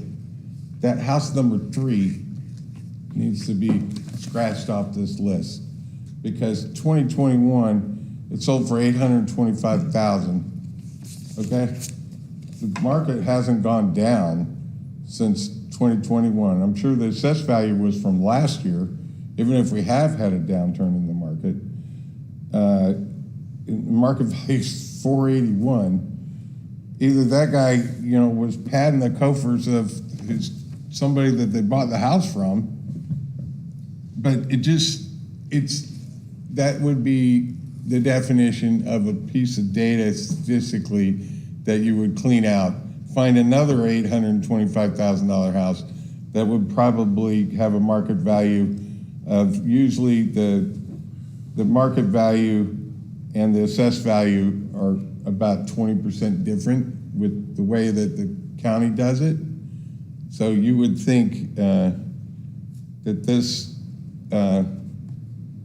taxable value on 825,000 would be about 20% less than that. So I would say if you're gonna bring something back like this when we go for the final, find a different house, please. I can also address what that difference is. It's the timing of when that was sold, at the time of the year, also in the year itself. So in that year of sale, that housing market was really moving that fast, that the houses were selling faster than the actual market value was increasing. Which is an anomaly, therefore, it doesn't fit the clean data picture that you're trying to portray. Unless you want statistics to tell people what you wanted to tell them, and you can make statistics tell people anything if you pick the right ones. Understood. But the part of this is really just showing you what the value, the taxable value is for 3 houses of a similar size that have a similar market value and yet have a much different taxable value is really what this is just trying to show you. It has to do with, in this state, as you know, we're limited to how much the county can up your taxable value each year. So even if the market drives it up 30%, you'll only get an increase in your taxable value. I understand that, but 3%. this house was sold, and they usually, when it's sold, like let's say the mayor would have sold his house, the next person that bought it would be paying 80% at 701 as their taxable value at the Brevard County, property appraiser's office. Correct. Well, it didn't fit with this number 3. So, We'll update it. thank you. The graph of what we just talked about, or we'll update it. This is the same information, the same kind of picture, but looking at condominiums that sold, individual condos, versus the single-family resident. And then graphically shown. Just to give you kind of an overview of, and we've presented this before, in the preliminary budget, fire department is just under 6 million. Police are just over 6.5. COM is 1.4 million. Public Works, streets at 2.6 million. Those 4 that represent the public safety within the city represent $16.6 million in proposed budgeted expenses. And at the current millage of 6.1644, the ad valorem generated would be just over 16 million. So that means the ad valorem would cover just about 96% of your public safety expenses. This is just showing you the current debt payments for the general fund debt that will come out in the upcoming fiscal year. This is principal and interest. The revenue note series 2014A is the fire station. Capital projects, upcoming capital projects, we have City Hall, Cultural Green Space, the MUP capping project, roadway replacements in public works, the gravity sewer slip lining, inflow and infiltration sewer collection system, Ramp Road park improvements, Cedar, Woodland, Brevard, and also Bicentennial Park, I believe is on there for 24.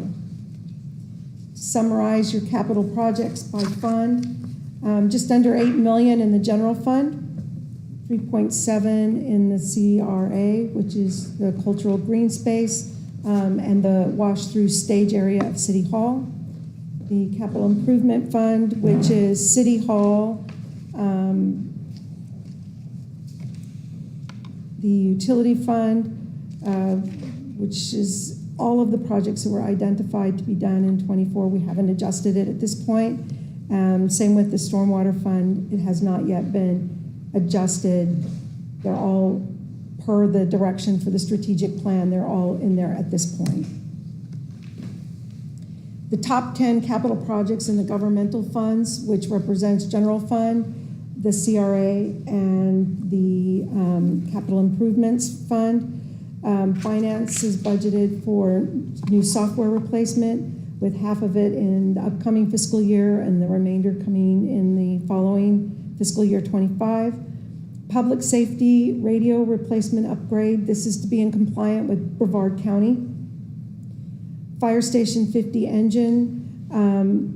We had commission approved to start the build on that, and hopefully that will be completed in the upcoming fiscal year 24. Fire equipment, this is kind of combined into one project. I just wanted to break it out so you could see the individuals. They're looking to do a oxygen cascade system, the cardiac heart monitors, which was approved in this year, and the AED replacements. We also have generators on this list. There are 4 generators. Those are 75% grant funded. If we don't actually get the grant funding, we probably have to re-talk about keeping this in the capital improvement plan, at least for 24, although the need for these generators is great. Bicentennial Park Improvement Project is $3.3 million. Part of that came from state appropriations, is going to be funded by state appropriation. City Hall construction and cultural green space. Golf course improvements, which include regrassing the driving range, replacement of the sprinkler and pipe system, and that'll be spread over a 3-year period. Public Works Minuteman shoreline improvements and the golf muck capping project.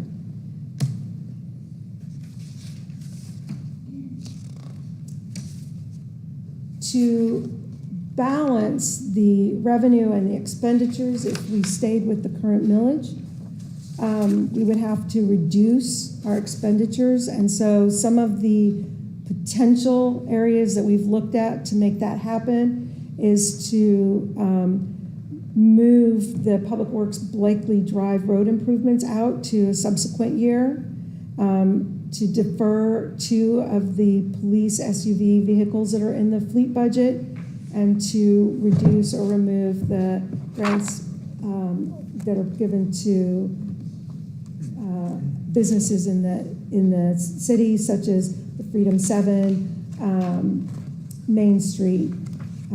Fireworks is included in this as well. Questions? Yeah, Lori, just a point of order. It's just kind of 2 items under E1, but there was supposed to be a voice vote after the motion I made and got seconded to set the tentative millage rate and to confirm the budget meeting. Should we vote on that first and then make the next motion as shown, which says to set the millage rate? Those were just there for information, so yes, you would vote with whatever millage rate. You would vote on the motion. But if you made that motion doesn't include confirming the budget meeting dates. So if we voted now, it would cover the budget meeting dates, and then we can make the additional motion on the setting the millage rate. Yes. So, Mayor, do you agree? Let's go ahead and vote. That's fine. Any public comment? Before we get into the budget stuff. Oh, wait, questions? Just a Yeah, I have point of questions. order. Yeah. Just move that forward. We had questions. Do you have a question about the budget meeting dates? No, not the dates, about the millage rate. So Okay. I'll wait. All right, yeah, let's wait till we make that motion. We're just setting the date right now. Okay. All in favor?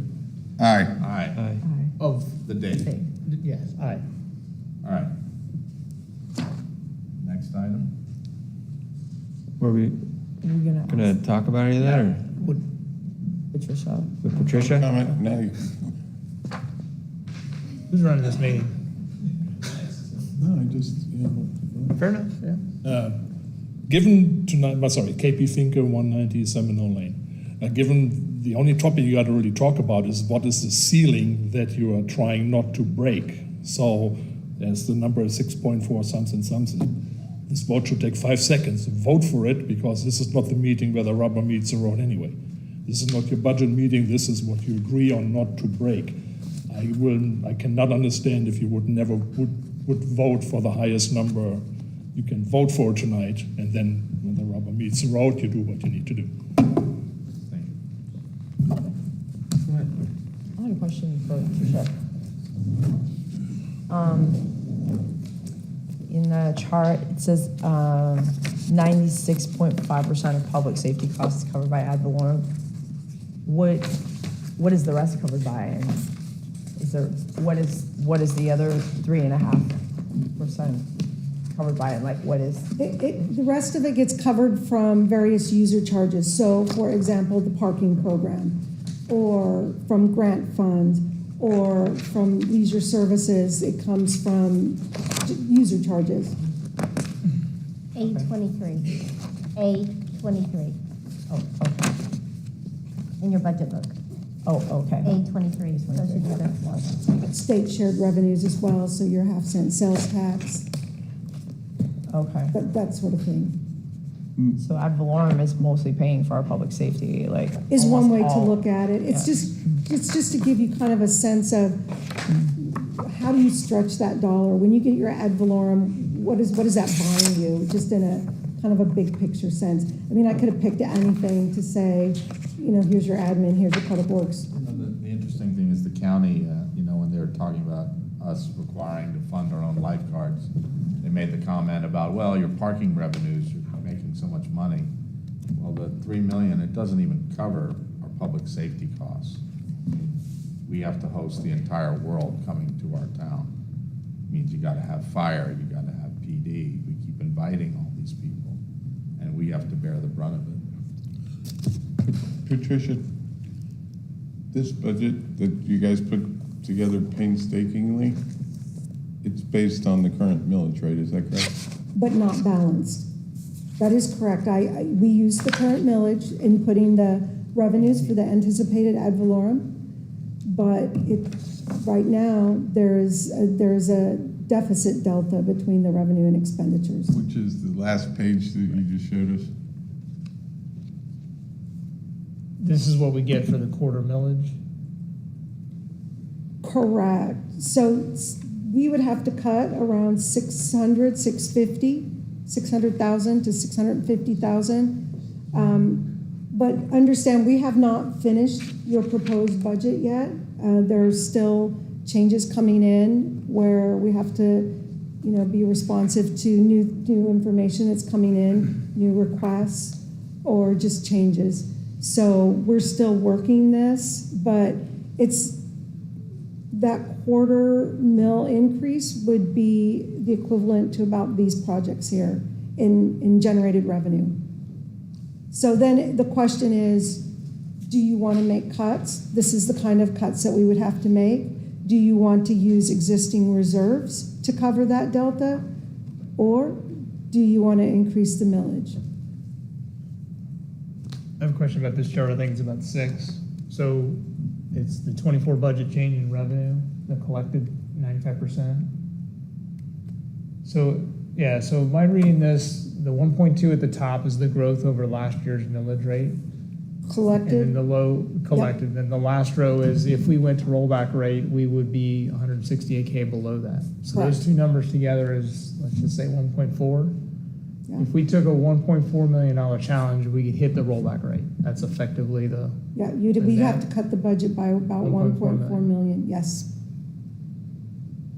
I mean, I'm seeing an $8.8 million city hall. I know it's, so I don't want to give up on not achieving the rollback rate. I think that's a target. And let But me to the previous gentleman's comment, I don't think that sausage making happens tonight. It's the targets, the numbers. Let me take a stab at it. Move to set the tentative millage rate for next fiscal year at the current millage rate of 6.1644. And that's a maximum not to exceed, correct? That's correct. Actually, I don't agree with that. I think we should go to We the don't have a max. second. I second that. I don't agree with that. Can I say something too? So I was looking at like some of our parameters for our vehicles and our police. And it says here that you're talking about deferring possibly to police or SUVs, marked SUVs. What are our other vehicles that says 10 years or 120,000 miles or poor condition? How many vehicles are there like that, and what are those? There are quite a few, and I did not bring that detail with me Okay. tonight, but I can provide that. Okay, But and then it it's says- a lot of trucks for our public works folks. Yeah, that's for- the 12 years or 150,000 miles. So what I was wondering is, so our police vehicles are 8 years or 100,000 miles or poor condition. That's 2015. It's really, honestly, that's not that old.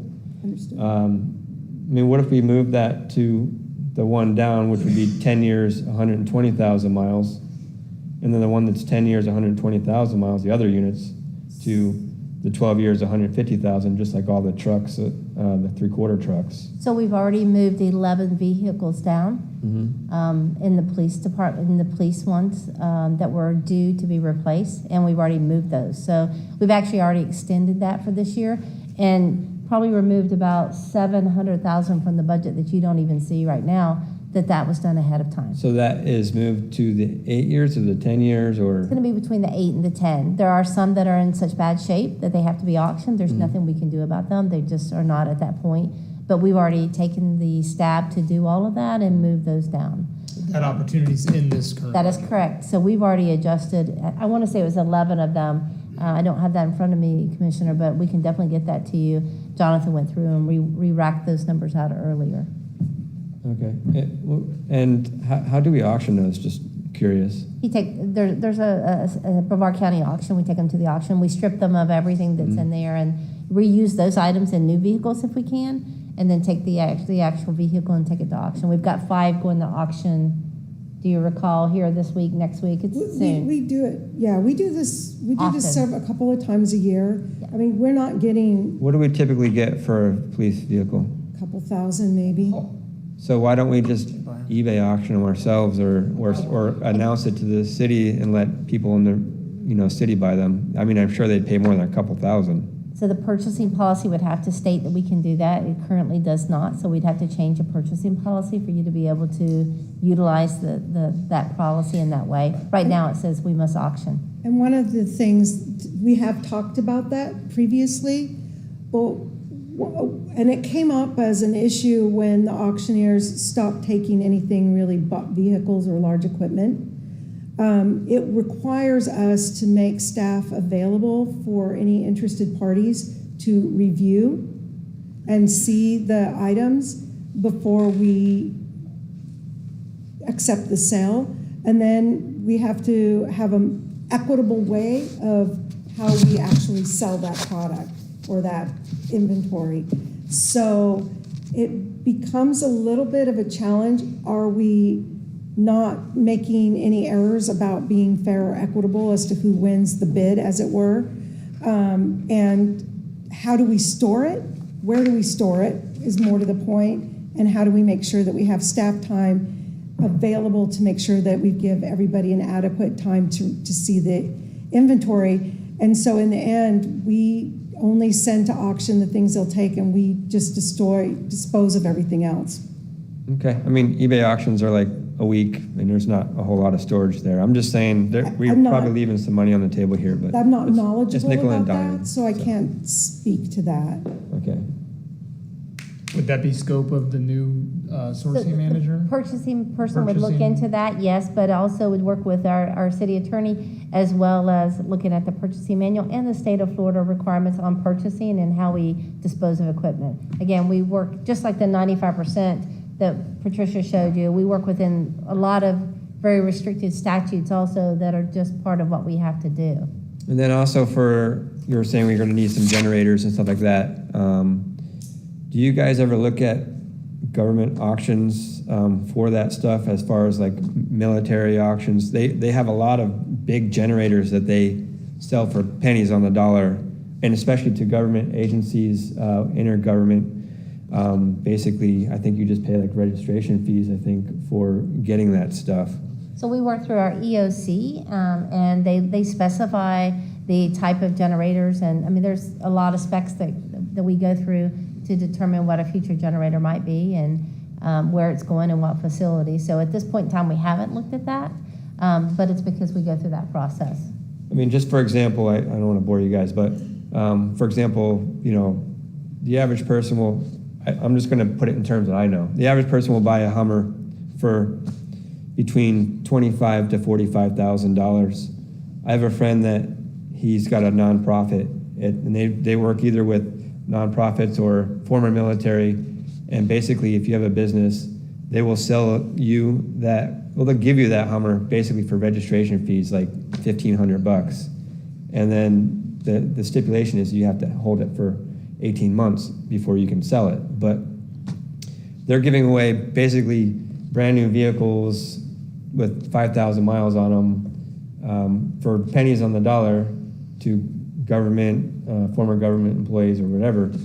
It's just something that we could look into to save a lot of money. And when you look at these auctions, I mean, they've got boats, planes, lots of generators and stuff like that.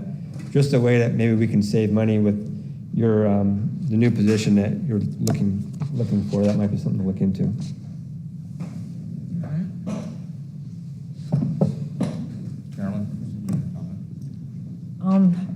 I think we should go with the max. They aren't done, you guys aren't done balancing the budget yet, so we really don't know if these are what you're gonna end up with. So, we don't wanna actually restrict ourselves now. We can always bring it down when we're actually ready to set the millage rate, right? Absolutely, you can bring it down from the max. You just can't go over. You know, like, we don't wanna restrict ourselves. That's a mistake we made in the past and why we're trying to make up for all this now and bringing all these capital projects and equipment and everything that we need. I mean, I would set the millage rate to 6.414. It gives us leeway, gives us room. We don't want to restrict ourselves now. And that's the way I'm gonna go.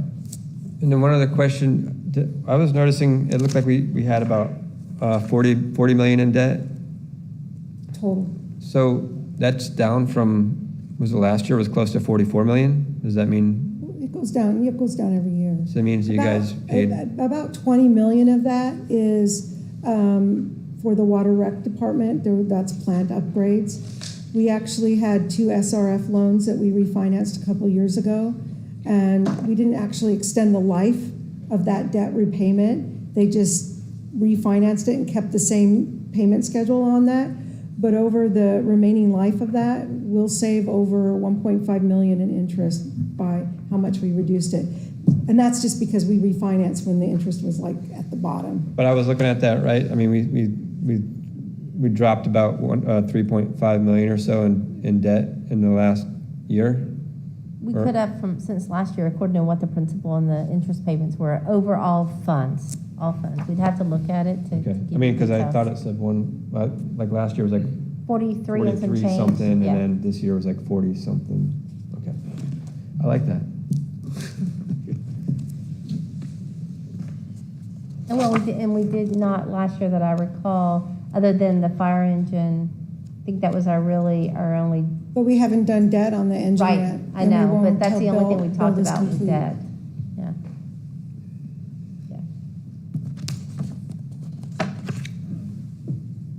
Any other public comment?